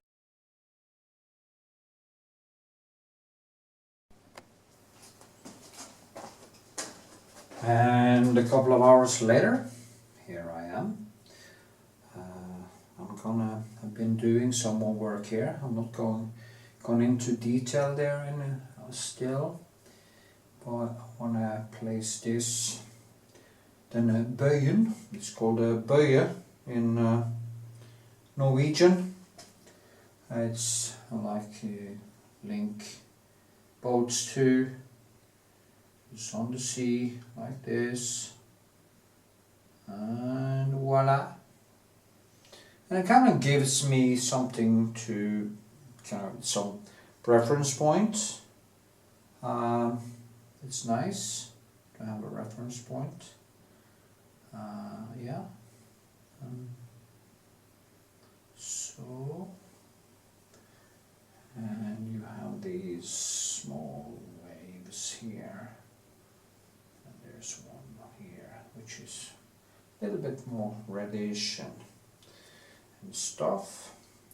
I do notice that these I was fairly optimistic when I started on all these landscapes. I see now that the hours are just walking, so it's not easy to kind of get it to come alive and stuff like that, but you know, I'll do my best with the time I have left and just learn from it. If I am not able to finish everything before my exhibition, I will just exhibit it like as more sketchy and as the price, but needs to be fairly stills, or needs to be finished, as they call it, fairly stills. As you know, this is the, you know what you do, you say, well, it's not totally finished yet, but you can still buy it and I will finish it, and boom boom boom. And if people don't do that, that's fine by me. It's not that important. I have a lot of both paintings and everything to this exhibition, so. But I do notice that as I go a little bit more into the detail, also in the sea, everything becomes a time thief. Because it's not that I'm gonna go into detail like a total crazy fanatic, but if you're gonna give the sea and everything some texture, and you're gonna give it some life, you have to do some overpaints on it. And this became quite nice actually. It has this strange. So I just put in the first layer here of I just kind of started to kind of, okay, fuck it. You know, I will just talk as I talk from now on. Don't hang me up in all this language thing, because this is how people talk anyway. So the thing is that this sea is quite, it isn't all quiet, so there's no there is no easy way here, because there's no kind of cheap, oh it's totally blank, so I just make all the reflections and stuff, and things looks very nice. I kind of have to work a little bit more to make it come alive, and that's fine. You know, that came alive, that's for sure. Just poof, right out of the painting. So nice little detail. This painting is maybe the one that is most important of all the landscapes I'm having, because this is the view from where I'm actually having the exhibition. So, but I will keep on banging on here for as many hours as it's necessary, and if I see that I use more and more time on a few paintings, that is just how it has to be, you know. I also did that big landscape with my daughter finished, and I've done a lot of now I can actually feel that that's good, because now I can actually start feeling that the Retouch Varnish and the Glaze I put on is starting to suck up the color and start to make it kind of sticky. And that's when I can start go in and just add more small details, maybe some adding some small waves in, here to get it to come alive, stuff. And if I do some waves and stuff around this thing here, that is basically what I need in a way, because that detail will pull so much attention that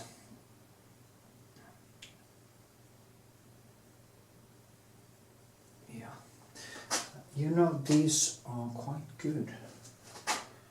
So I really, for work like this, they were kind of perfect actually. I feel I'm getting really hungry also, so I should maybe have some food. But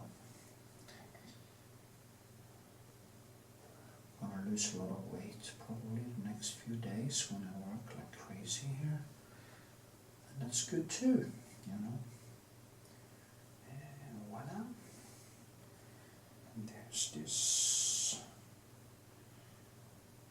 thing here underneath. It's very dark there, and then it kind of comes between here, and there's a wave going out like this, and there's something in the middle there, and so like this. Yeah, I kind of screwed it up a little bit.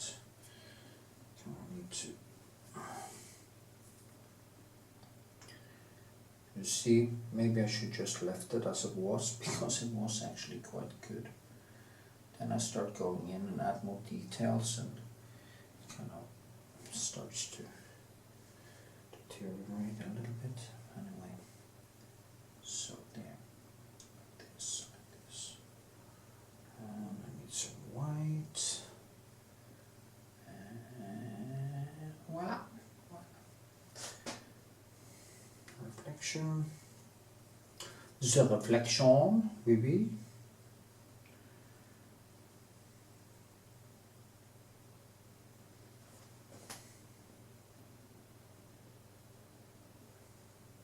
Yeah, that's better. There's also one here actually. So,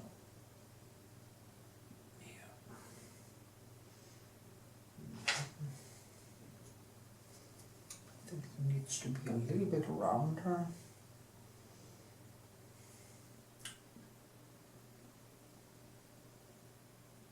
Yeah, like this. It's a funny detail. It's a detail that actually kind of explains the whole sea in a way. So, yeah. Voila. Voila. Yes. And a little bit down here. So. Wasn't that a cool detail? I think that was a cool detail. Now I'm going to start working a little bit more with a landscape here, and that boat has to be way higher up. Also added some detail background there, the house and stuff, and it's just small specks of light. Kind of explains that little house there, and then of course this there we are. This one smaller. This is good for these type of landscapes because it's so soft, and I need some very soft brushwork just here, and like this. It's coming down here, and you have this one there,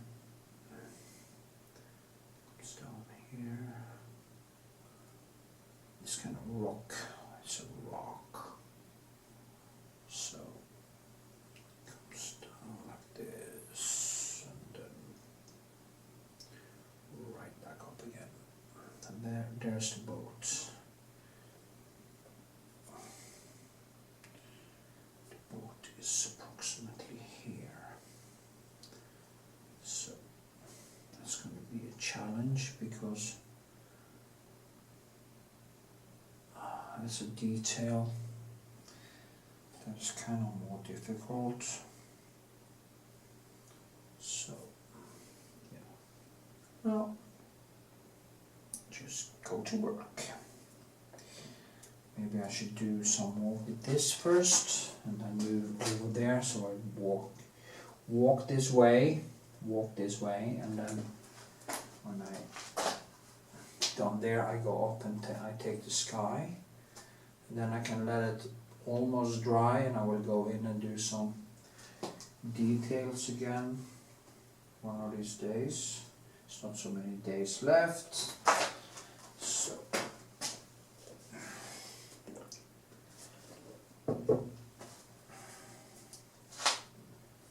okay, let's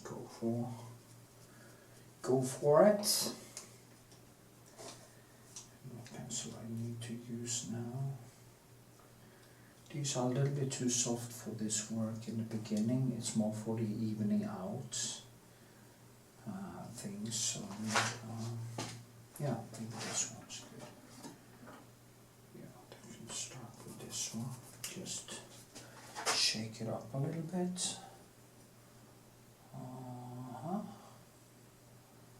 This one.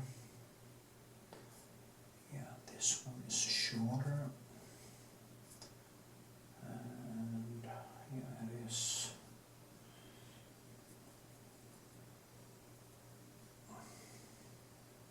Also have to be, you know, it doesn't have to be 100% correct, but I want it to be at least, so everybody knows what this is.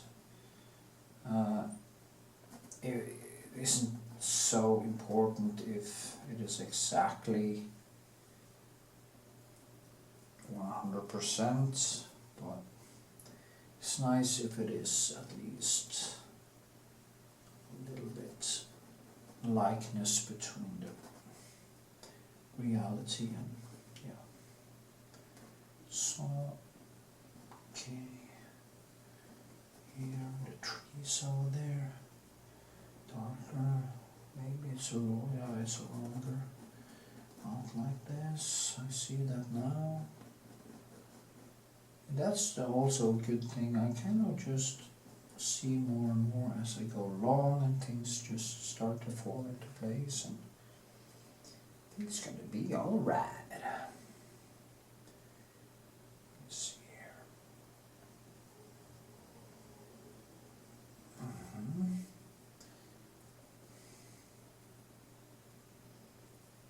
This is kind of kill. People could actually do sketches which they could sell as finished paintings. I notice I've actually got the right, height or this, and right hue, and this is also a roof, goes down here, and there's something happening there.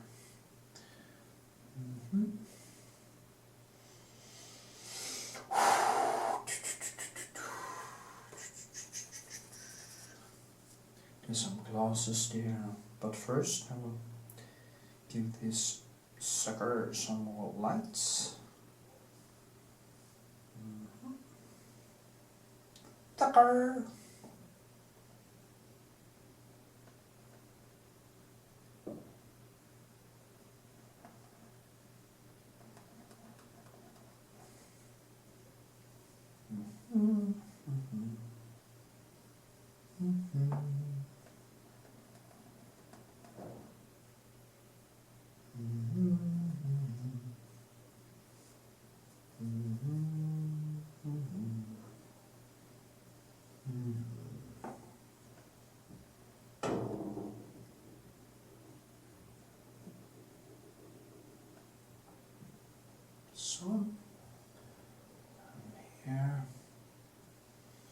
There's a lot of stuff happening in between.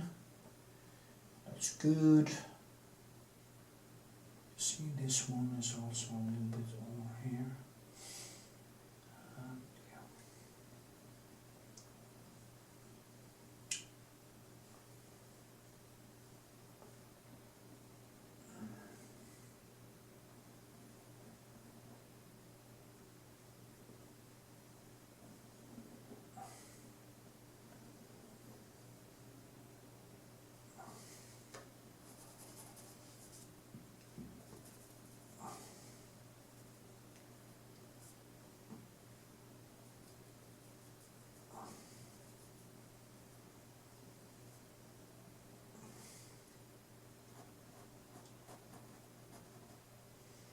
So,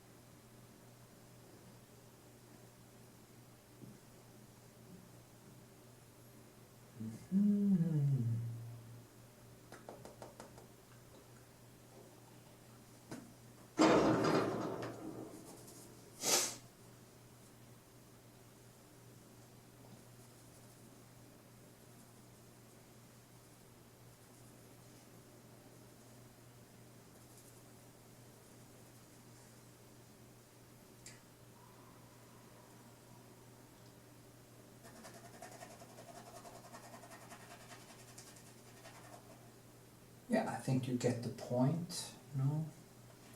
Also, I need to have that one. It's very important, and it's actually lower. So,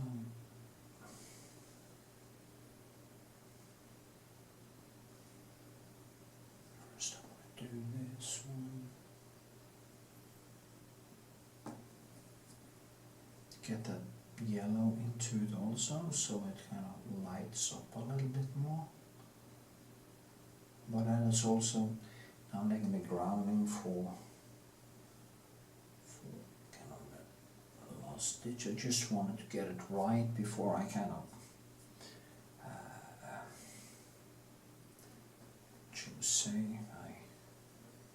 it's like putting on brushwork. You can't really regret. That's maybe what I'm trying to say.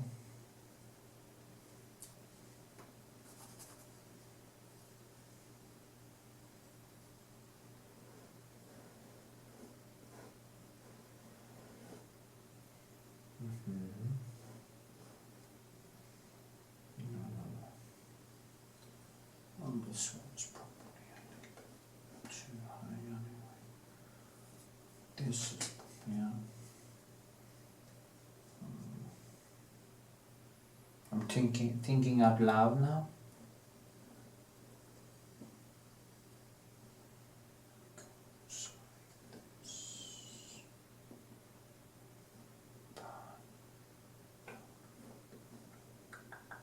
Oh, it's like almost bathes in sun, so you can't really see.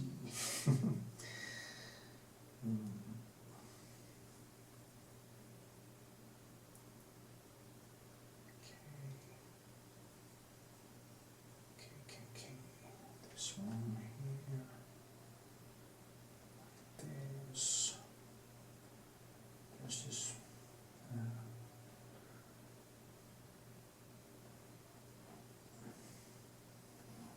Just do like this, and you have these wheels that they use to stop the boat from slamming into the thing. 1, 2, 3, and 4. I think there is. Yeah. So.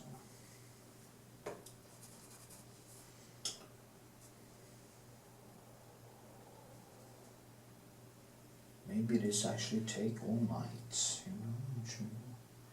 But then I should just accept it, you know, do acceptance. If your plan doesn't pan out, change your plan. You know, if you need some more time on it, take that time, you know. It's just how it was. I can actually be on my exhibition and stand there and actually paint. So that I can do. I can finish them there. I can do that. Would have been a gimmick. You can meet the artist. He's there painting on the paintings. So.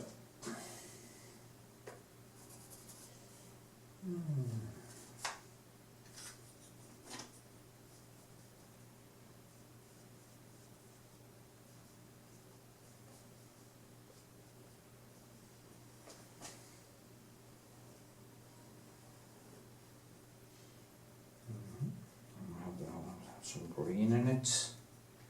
Green, green, green. See that? Became quite nice actually. Kind of believable. And just go in and just add more details. See?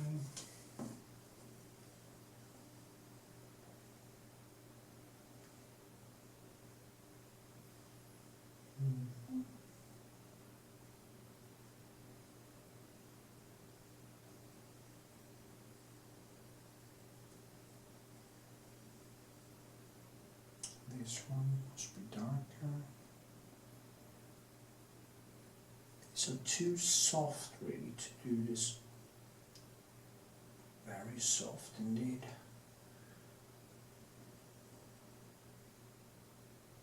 But in a way, good also.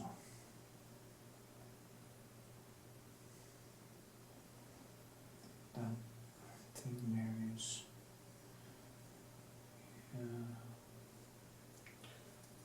Now, I don't know what this is. It's just something that is a little bit of orange.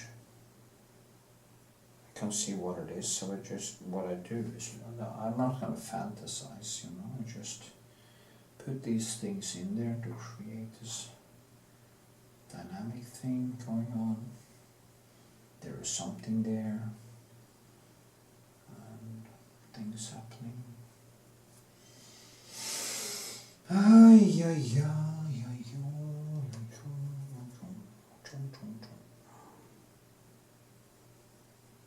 can feel I'm getting thinner. My face is getting better also. I cut out the creatine and I have been peeing like crazy. And I guess I got rid of a lot of water weights. And I'm not going back. Maybe I will, since I have a lot of creatine, I will take like a spoon or two every the days I've been training really hard. But I won't bulk up or anything. I would just keep it stoic.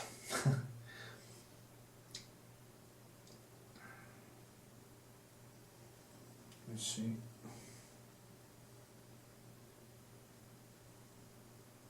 Memento mori.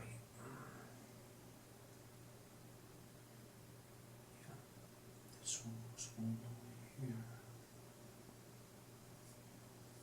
And there's one on top here. It's basically the same height, yeah, I think it is.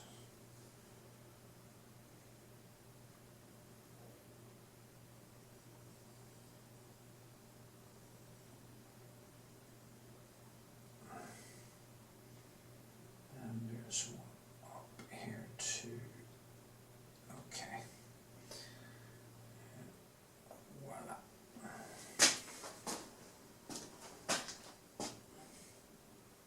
Oh.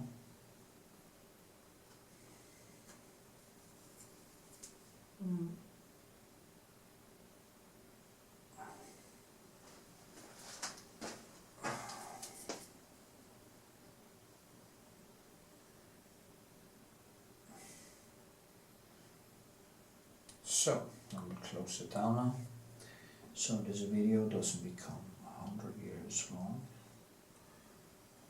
do more with these wheels and do more with everything. This, yeah, I figure this one's going to be a challenge on that side. Anyway, that was 26 minutes. Gee.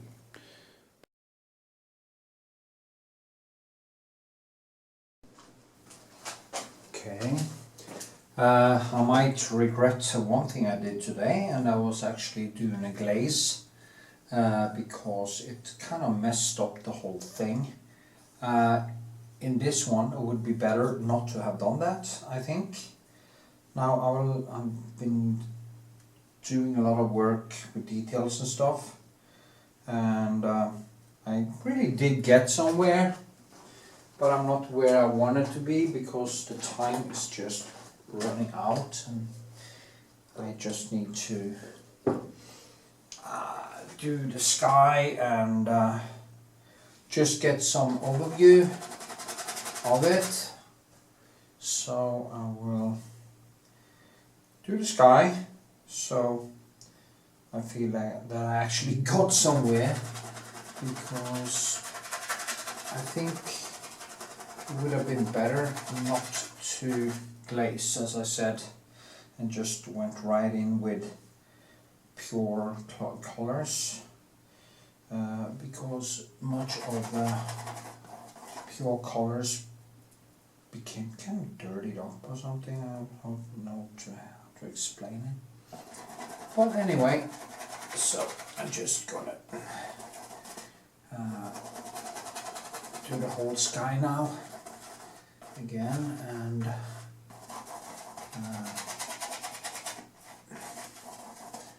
so clean it up again and get the clouds in.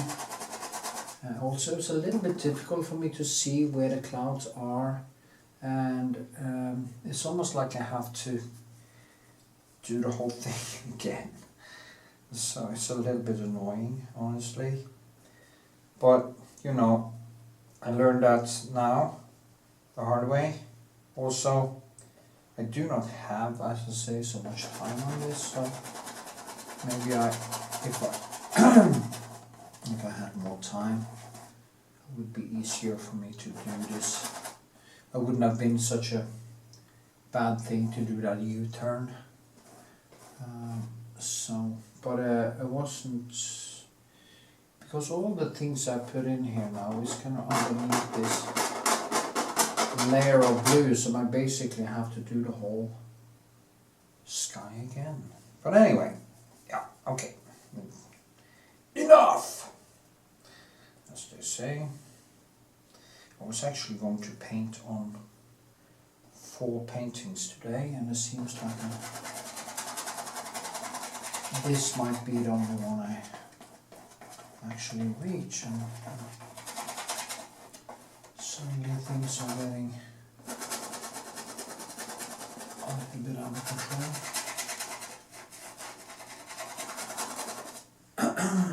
See now, get that cleanness. Need more color, all kinds actually.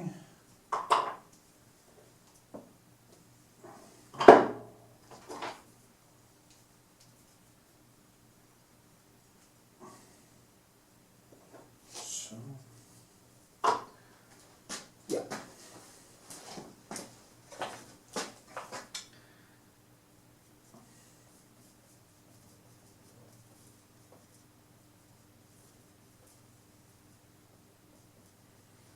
I need cleaner of air.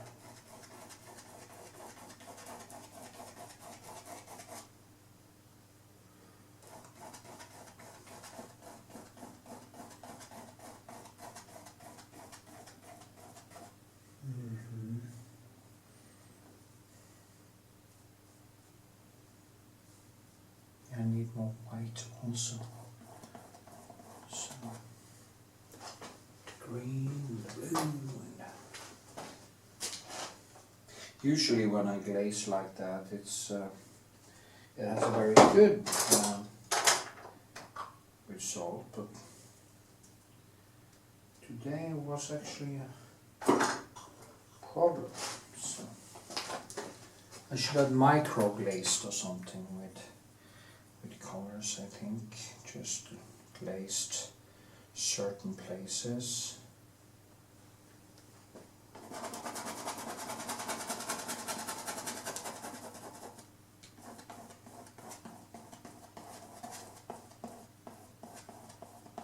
But when this of course gets stuck and it mixes with the underpaint here or the glaze, it will be easier for me to add in more color and kind of get the light up. Also, it is the light in my studio which sometimes give me problems, but yeah, I've been talking about that at the nauseum, so I just need what I would love to have is like have a studio with like 6 meter up to the light source, so we could have a light source that was really nicely spread out.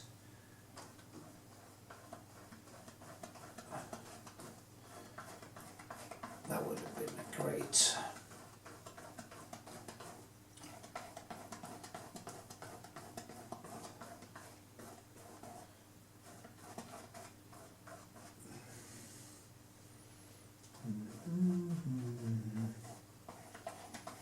I just need to bring the photos and everything to my home city and basically finish my paintings while the exhibition is running.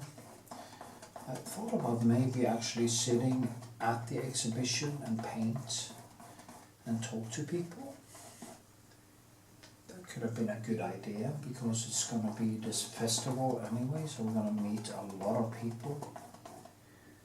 And yeah, why not?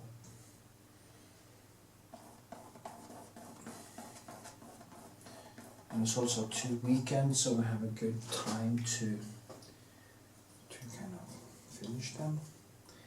There's also several other exhibitions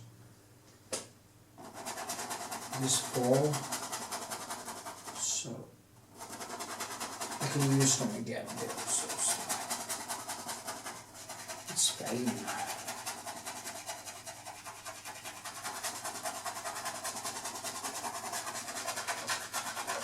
But the other one that is a little bit smaller than this one, luckily that hasn't got so much details, so I can actually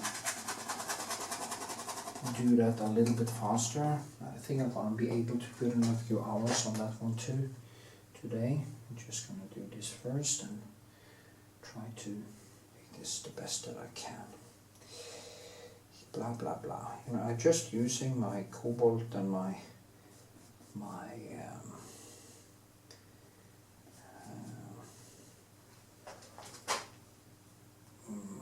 Prussian blue, and here is actually very light green and here is very red. So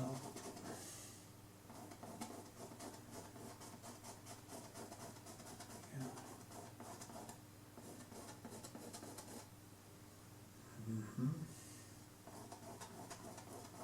I can actually feel, as I said down there, that now the color is now sucked in to the varnish that I put on and the glaze.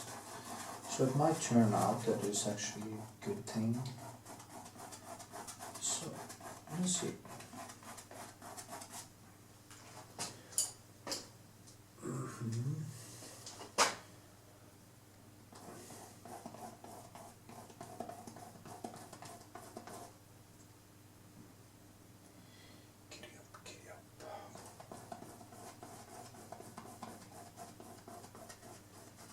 Yeah, I can actually feel it just pulled in now. A bit better, so might be able to save it.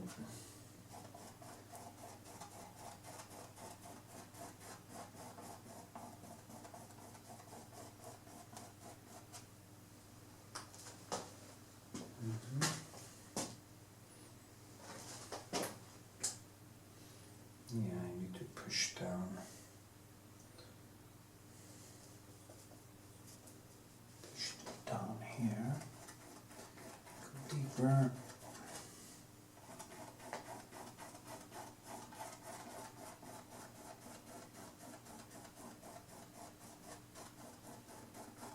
First I will go over the whole thing, the clouds, everything, and then just go back to it and add in more contrasts, more colors. Oh, you see here, trying to get this kind of woolly feeling. And the clouds are quite green actually.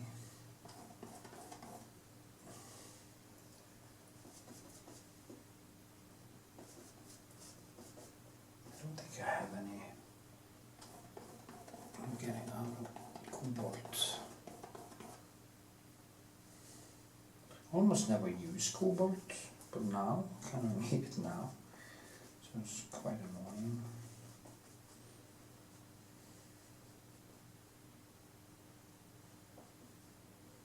And tomorrow it is, I guess it's Saturday, and yeah, I could actually buy cobalt tomorrow, to be honest, if now I won't be able to wake up. Do that, I think. Maybe I should, because I absolutely need it.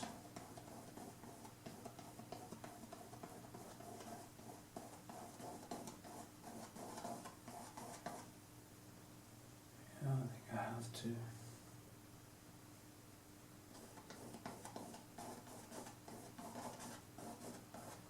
See what I have here.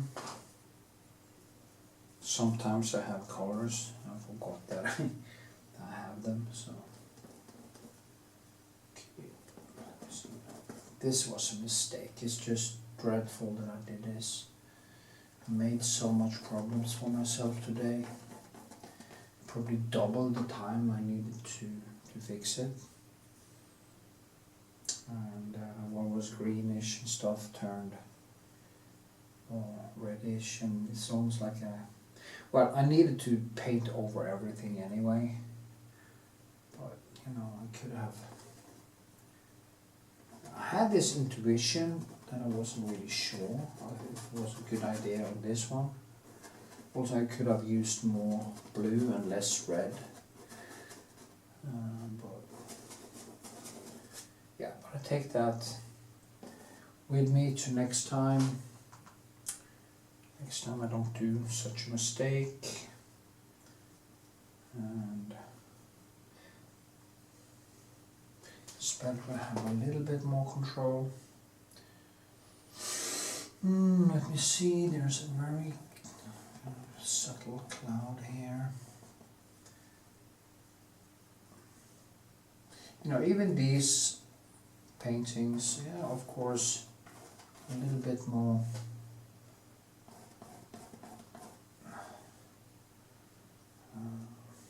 Say they are a little bit more impressionistic, but I do want to, like that boat I was painting now, it's kind of cartoon. Well, it's sharp, but it's I need to make it more natural.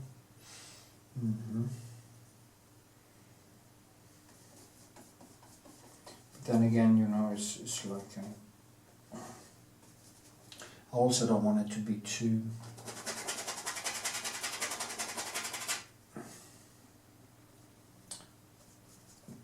painted like a cartoon. So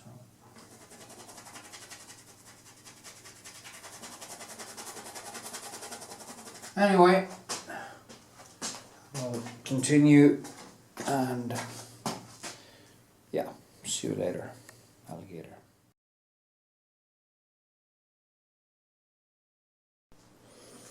Okay, here we are.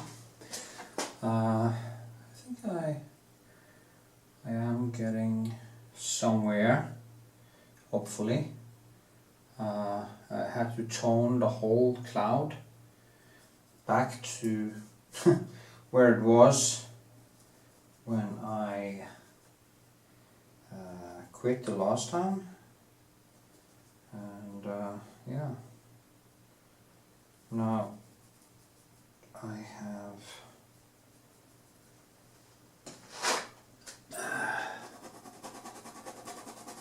realized that finishing this exhibition is oh god, okay, I shouldn't talk about that. I never got going. That was the problem with this. I never were able to decide when to start, and I didn't even, and then I saw the room I was actually going to exhibit in. I have these plans for it, and there was a totally different room than I thought, and it was a lower roof.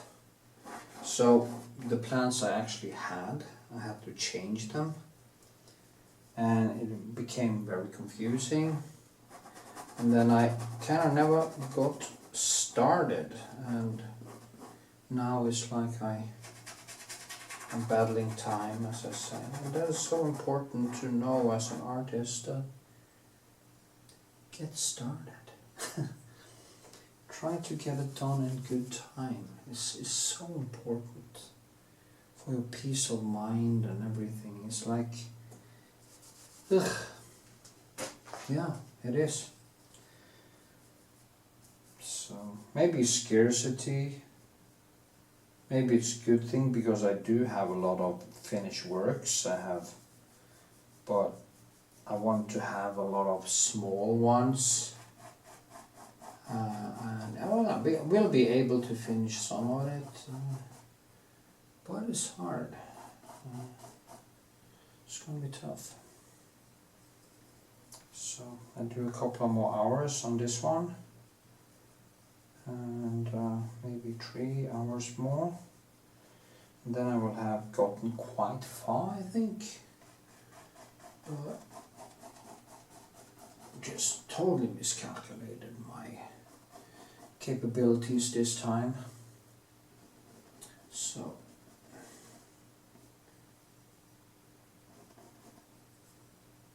anyway, I just do the best I can. So some say, yeah, I have this one too. Maybe I should lift it up a little bit. No, I can just do some. I need also to get the yellows back in it, and that was the problem when I did the glazing. All the yellows I had done before just vanished, and I basically had to paint this painting again. That is actually what you do when you go from a sketch to, and you move from a sketch, because as you could see in the video, I sketched this very fast, but I have been painting on this now since like right before 10 in the evening yesterday, and now it is like 6 in the morning, so I've been doing this for 8 hours now. And the boats and the details also took a lot of time. Wait a minute, it was just totally wrong color.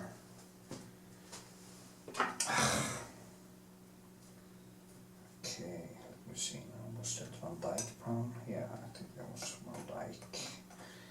It's nice that I saw that. I got myself a great surprise. So.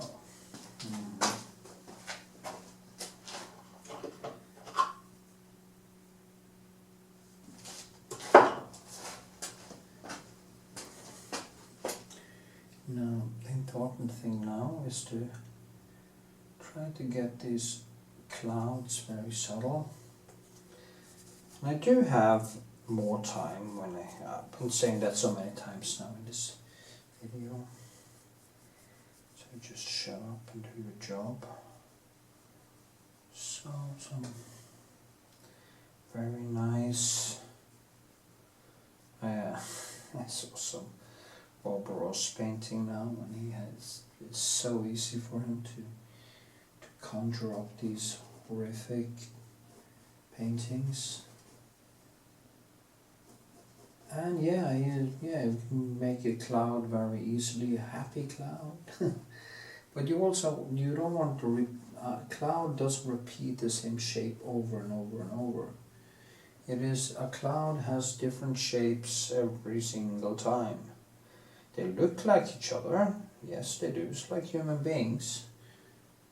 We look like each other, but we are all genetically a little bit different. And when it comes to Bob Ross, it's just pouring in the same thing over and over again. Nauseating, actually. Anyway, his painting doesn't really have any relevance to what I do anyway. So,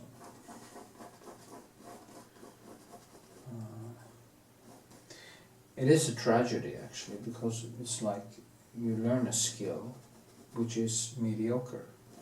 You learn basically how to make mediocre paintings, or not to go into depth. You learn, think about that, you learn a technique who will never bring you into real painting.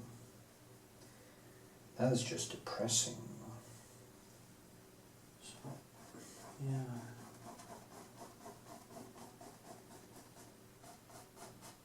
See now.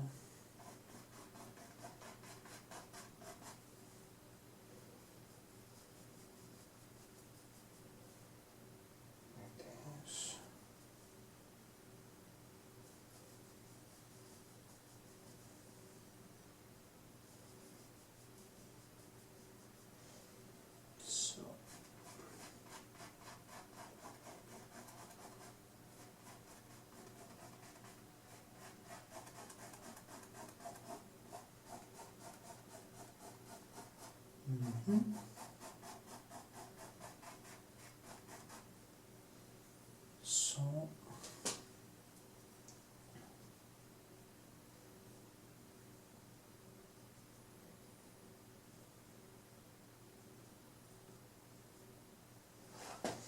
okay.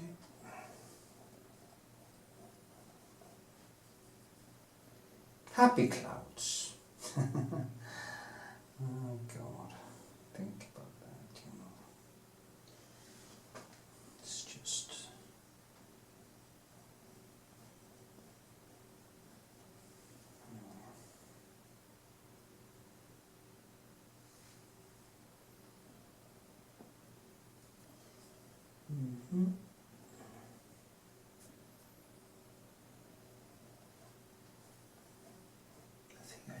Maybe I should just adjust my ambitions a little bit. I have now, this was night to Saturday, then I have night to Sunday,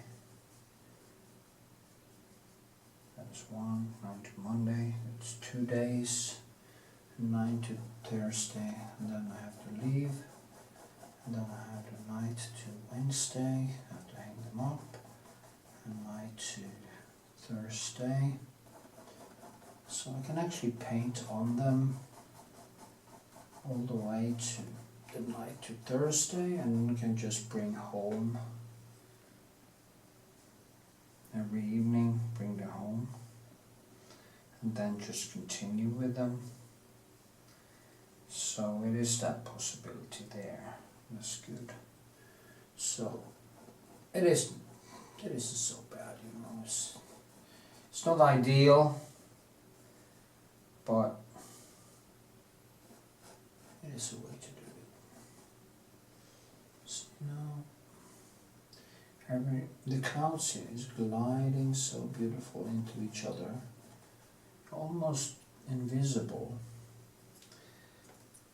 in many ways. I need a coffee, actually. I think I need a coffee. You see. Now go down in tone again. We'll use some blue black into the. Now blue black is of course mixed between the ivory black and ultramarine. So if I just pour even more ultramarine into the blue black, it just becomes more blue. And if I take some Naples yellow, it becomes a very nice greenish tone, which is a complementary color to the alizarin, which there's a lot of alizarin right here. So we're just gonna throw that in there with some ultramarine, like it is, and like that.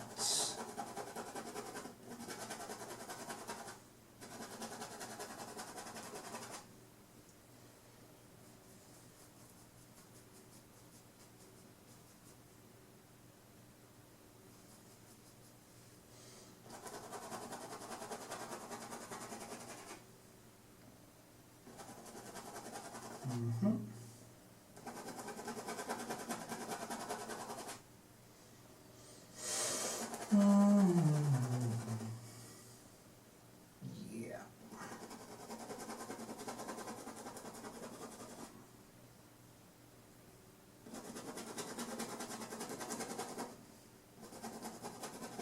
You see that now? It pops out here. So beautiful. Yeah, I don't need to panic because I can do them at home, my home Iceland, and my girlfriend can bring with her, Amalia can bring with her computer and do video editing and stuff. And yeah, or write or whatever. And just draw with me and paint. Yeah, that could be fun.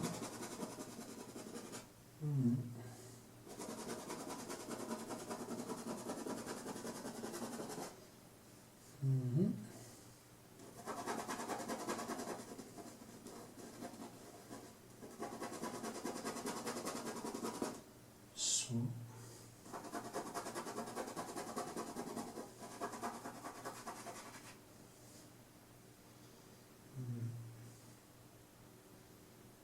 this one too. This goes lower down. And there are more of this in it. Tomorrow I have to paint like a god.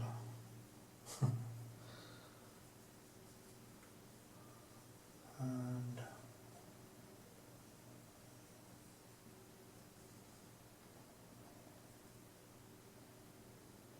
I'm gonna start with the small ones so that I get that done first, and then take the bigger one after. That is what I should have done to with this one. I should have started with some other stuff first that is kind of easier to paint, and then take this that is more time consuming, because when I start on this, I reckon I would paint on it like 4 hours or something, and now it's like on the 9th hour or 10th hour. And if I, and also me knowing that I should have painted on more paintings leaves me with that, you know, oh shit, you know, I should have I should have done more today. That's really crucial. So yeah, it's annoying. And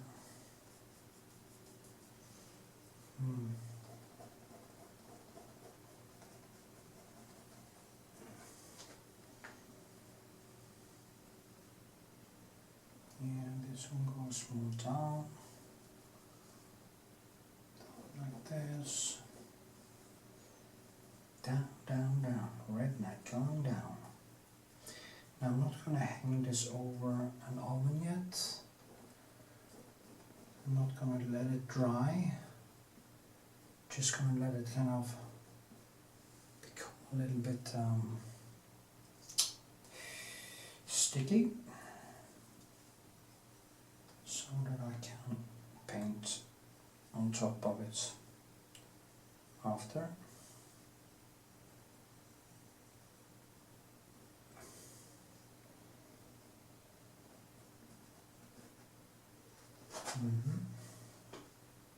I also should have started here first and moved down.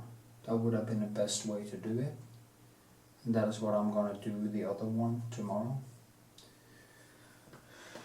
So, yeah.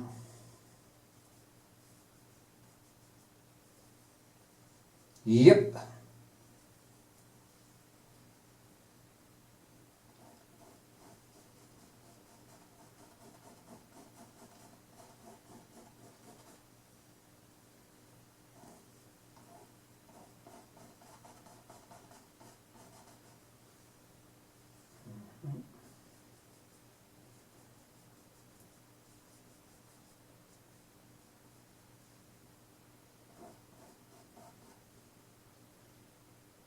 Oh, I should have gotten it so...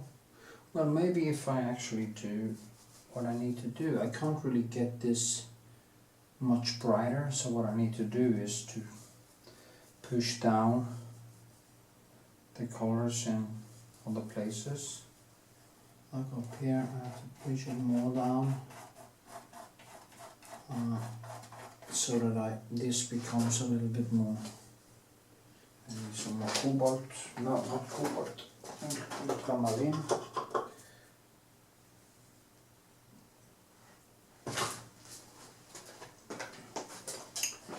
So.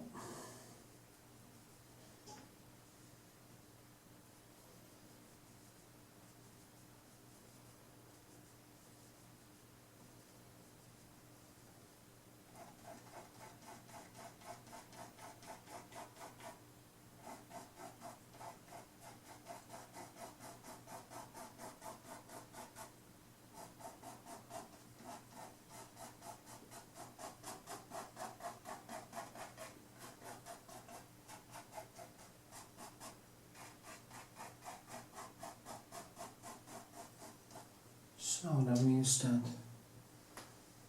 yeah, it becomes a little bit more brighter here, but I need to bring it up a little bit more, and it is actually Prussian blue, because it's, as you know, it's the complementary to, so yeah, see now. Some color into it, some green.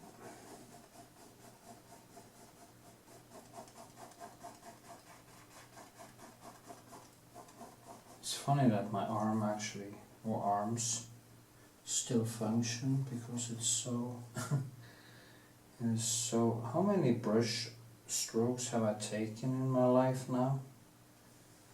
It's immense, it's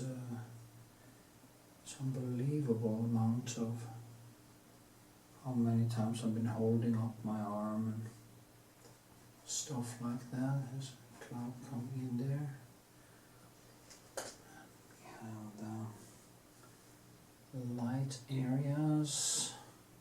The whole thing is just complementary colors again and again and again, and just keep repeating and repeating and repeating, trying to figure out the right form of chaos in a way. So yeah, that's what we do. And Trying to figure out the right colors and right shapes. It's crazy, crazy night. Tomorrow I need to work 16 hours. No, 14. How many? At least 12 effective. And so I have to do from Sunday to Monday.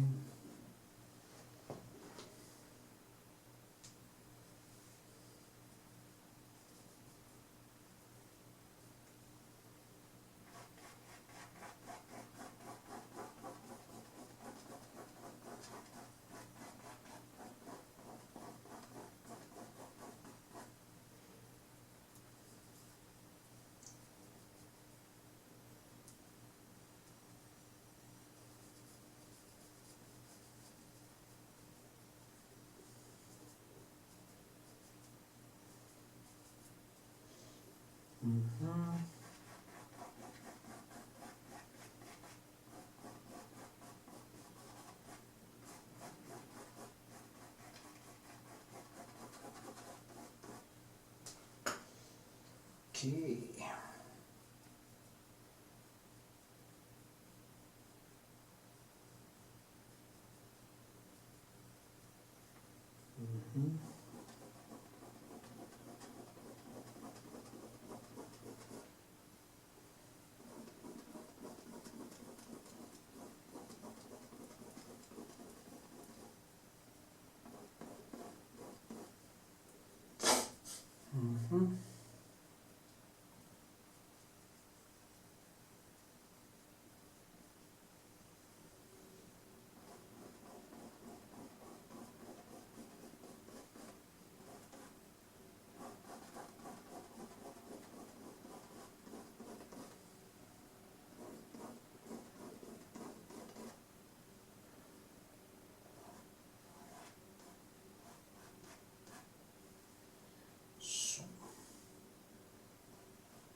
This is actually quite nice now, because now it's becoming sticky, and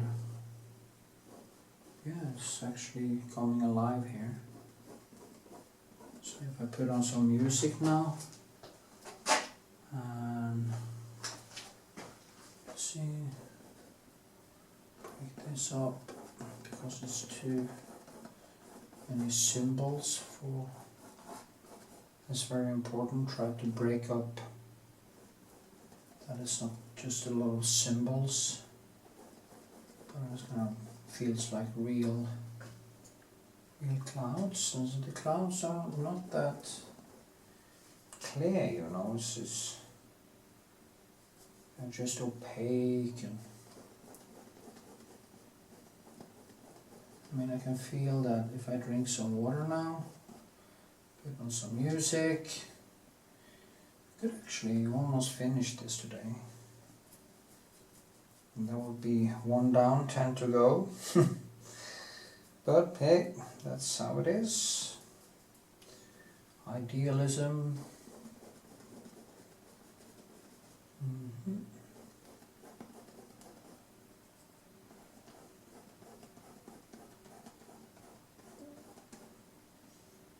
Yeah, I think I'm going to do that.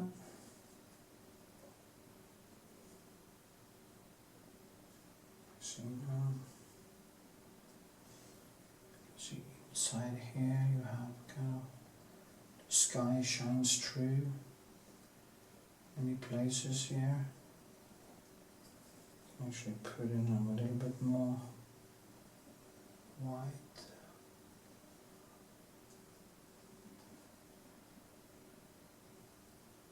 Here you have this reddish in between. Yeah, I think this actually can just tighten them up a little bit, give them a little bit more. I think it's more green actually.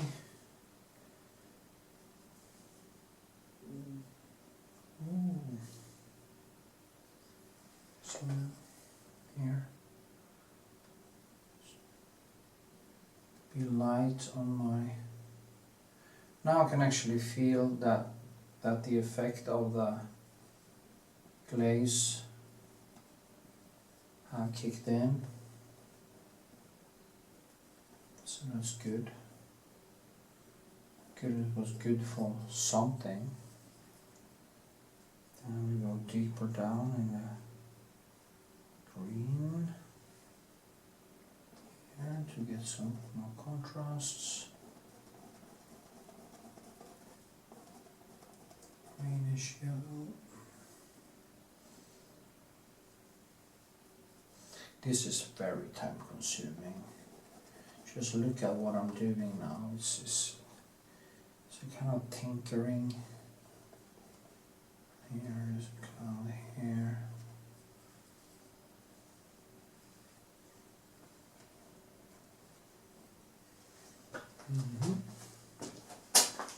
Yeah, I think that's the color I'm looking for.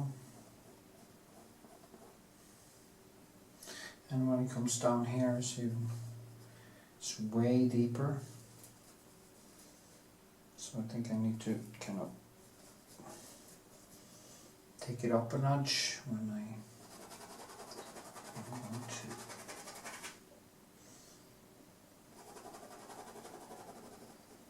Here's another alizarin right here, because you have the yellow and the greenish underneath there. So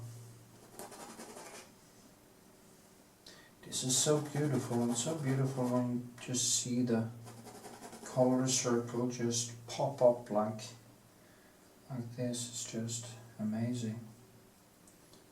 And this is higher up. And in between here now, we pop out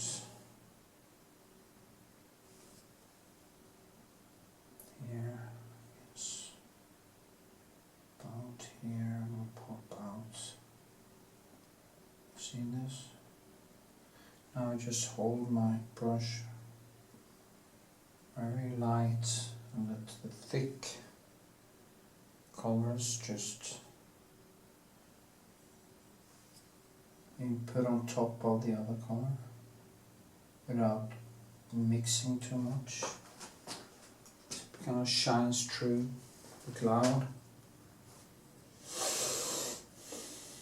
And I go in underneath, strengthen this, making this deeper, more greenish, yellowish, much different colors. Now something's starting to happen.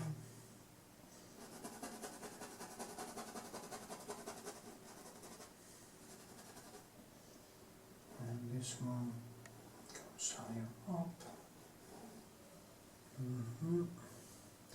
Underneath here is very, very yellow actually, or greenish yellow. So underneath here, and this basic, which is a complementary contrast to the alizarin. These are now starting to complement each other.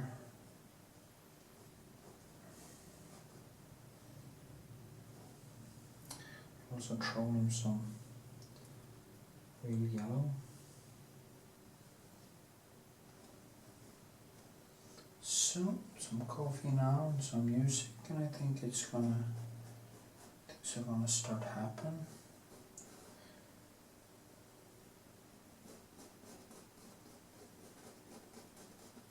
Start to happen.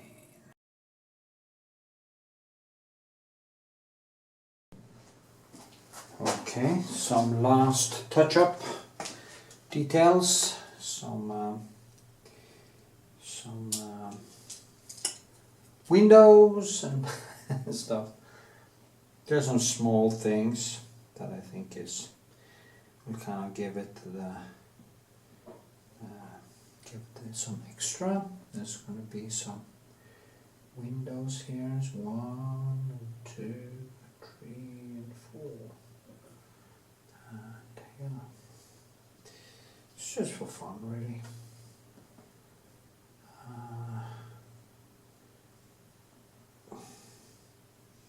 It's nice to have them with them, or people are, oh, there's no windows. Well, now there are some windows. And here too, I need windows. Windows. And they are here. Yeah, kind of like this. Let's do this. And just partition them into 2.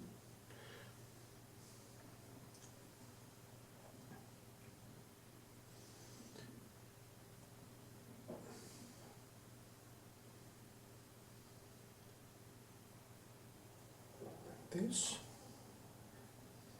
And I need to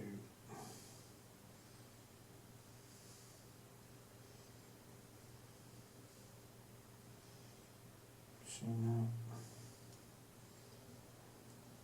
actually into like this.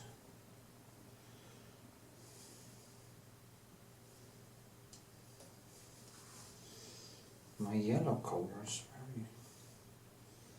doesn't really want to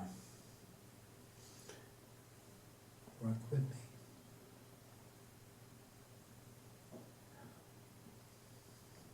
Start going into too much detail in this, things just becomes time consuming, crazy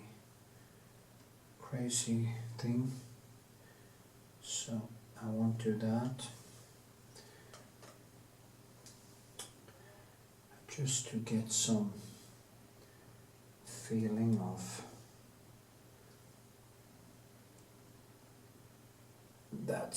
it's buildings, you know, and also kind of make them a little bit less kind of so they don't come out too much.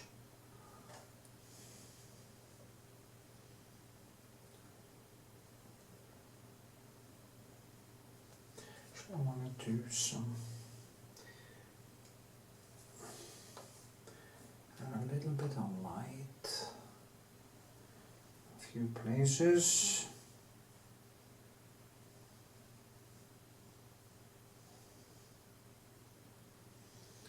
Like here.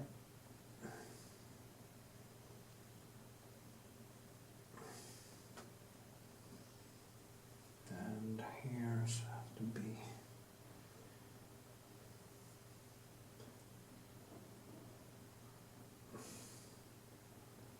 and like this.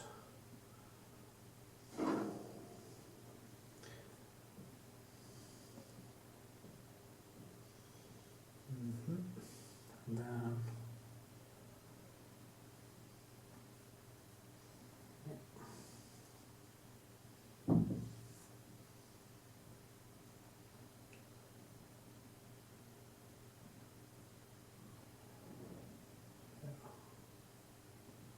just needed to kind of come alive a little bit there because the sun is pouring in,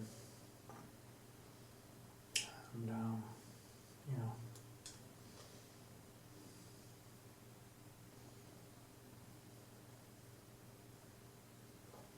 I don't really need much more than that. This side. Some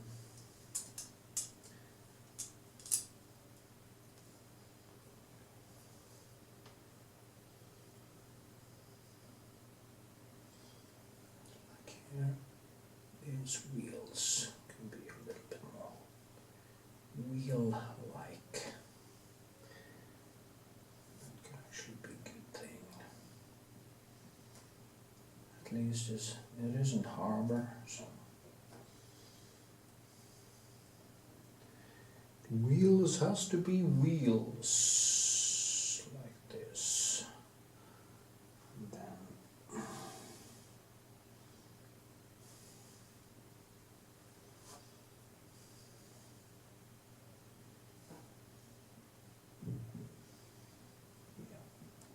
like here.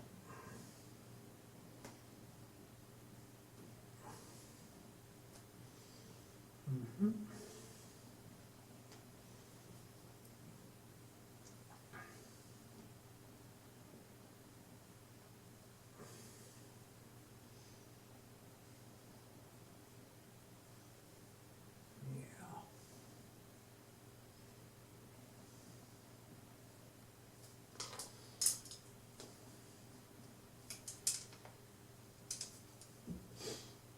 Mm-hmm.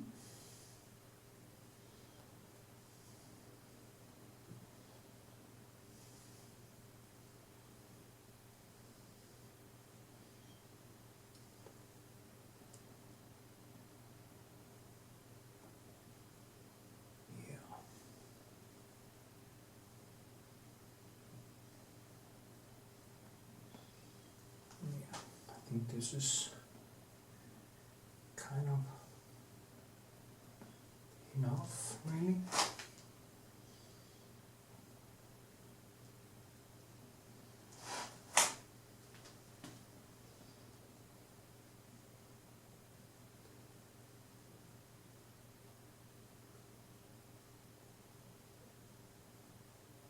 Yeah, I really do think so. If I do more with that bolt, it's just gonna turn into a never-ending story. So the best thing is probably just to leave it at this.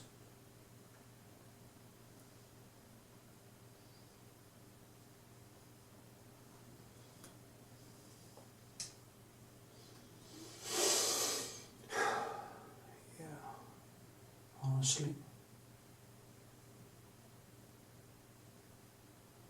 See, take a step back and just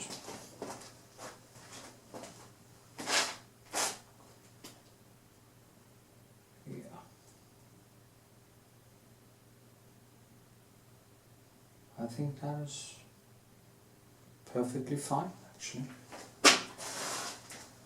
Or I could stand here and paint on it for another 50 years.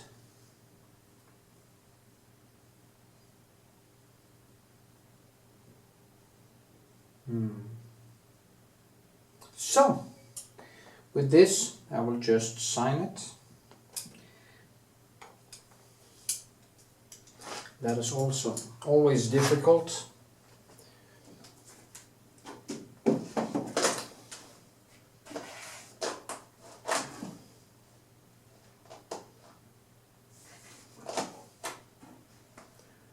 And yeah, it's always very, very difficult.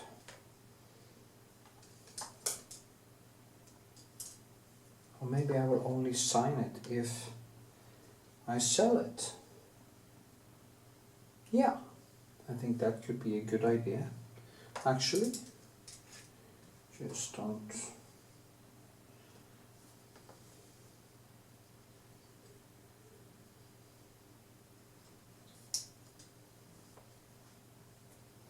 Yeah, I do think so, because I might continue painting on it if I get it back. I am not sure, but it might happen. So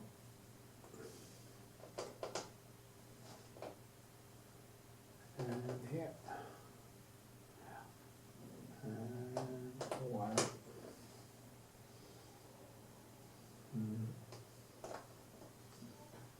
Yes.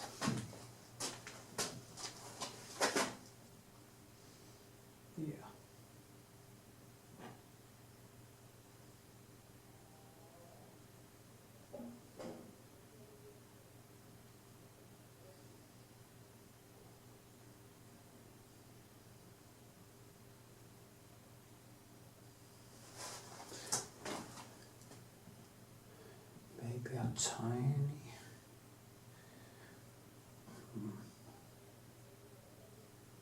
See.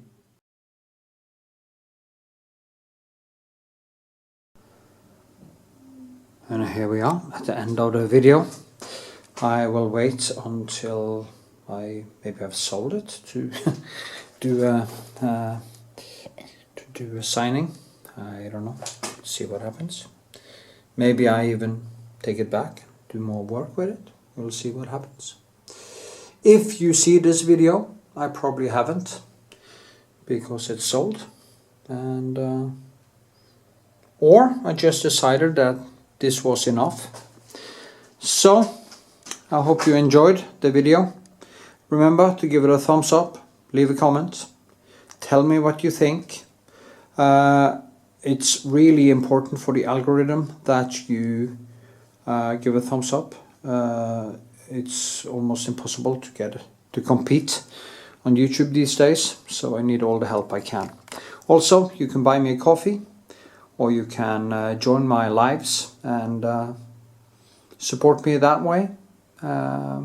If you can become a patron, I will of course teach you how to paint. Also, you have super chats and membership and everything. So, with this, have a good one and hope you enjoy. Now here you can see some of the textures and the brushwork. As you can see, it's very impressionist thing. It's not so detailed.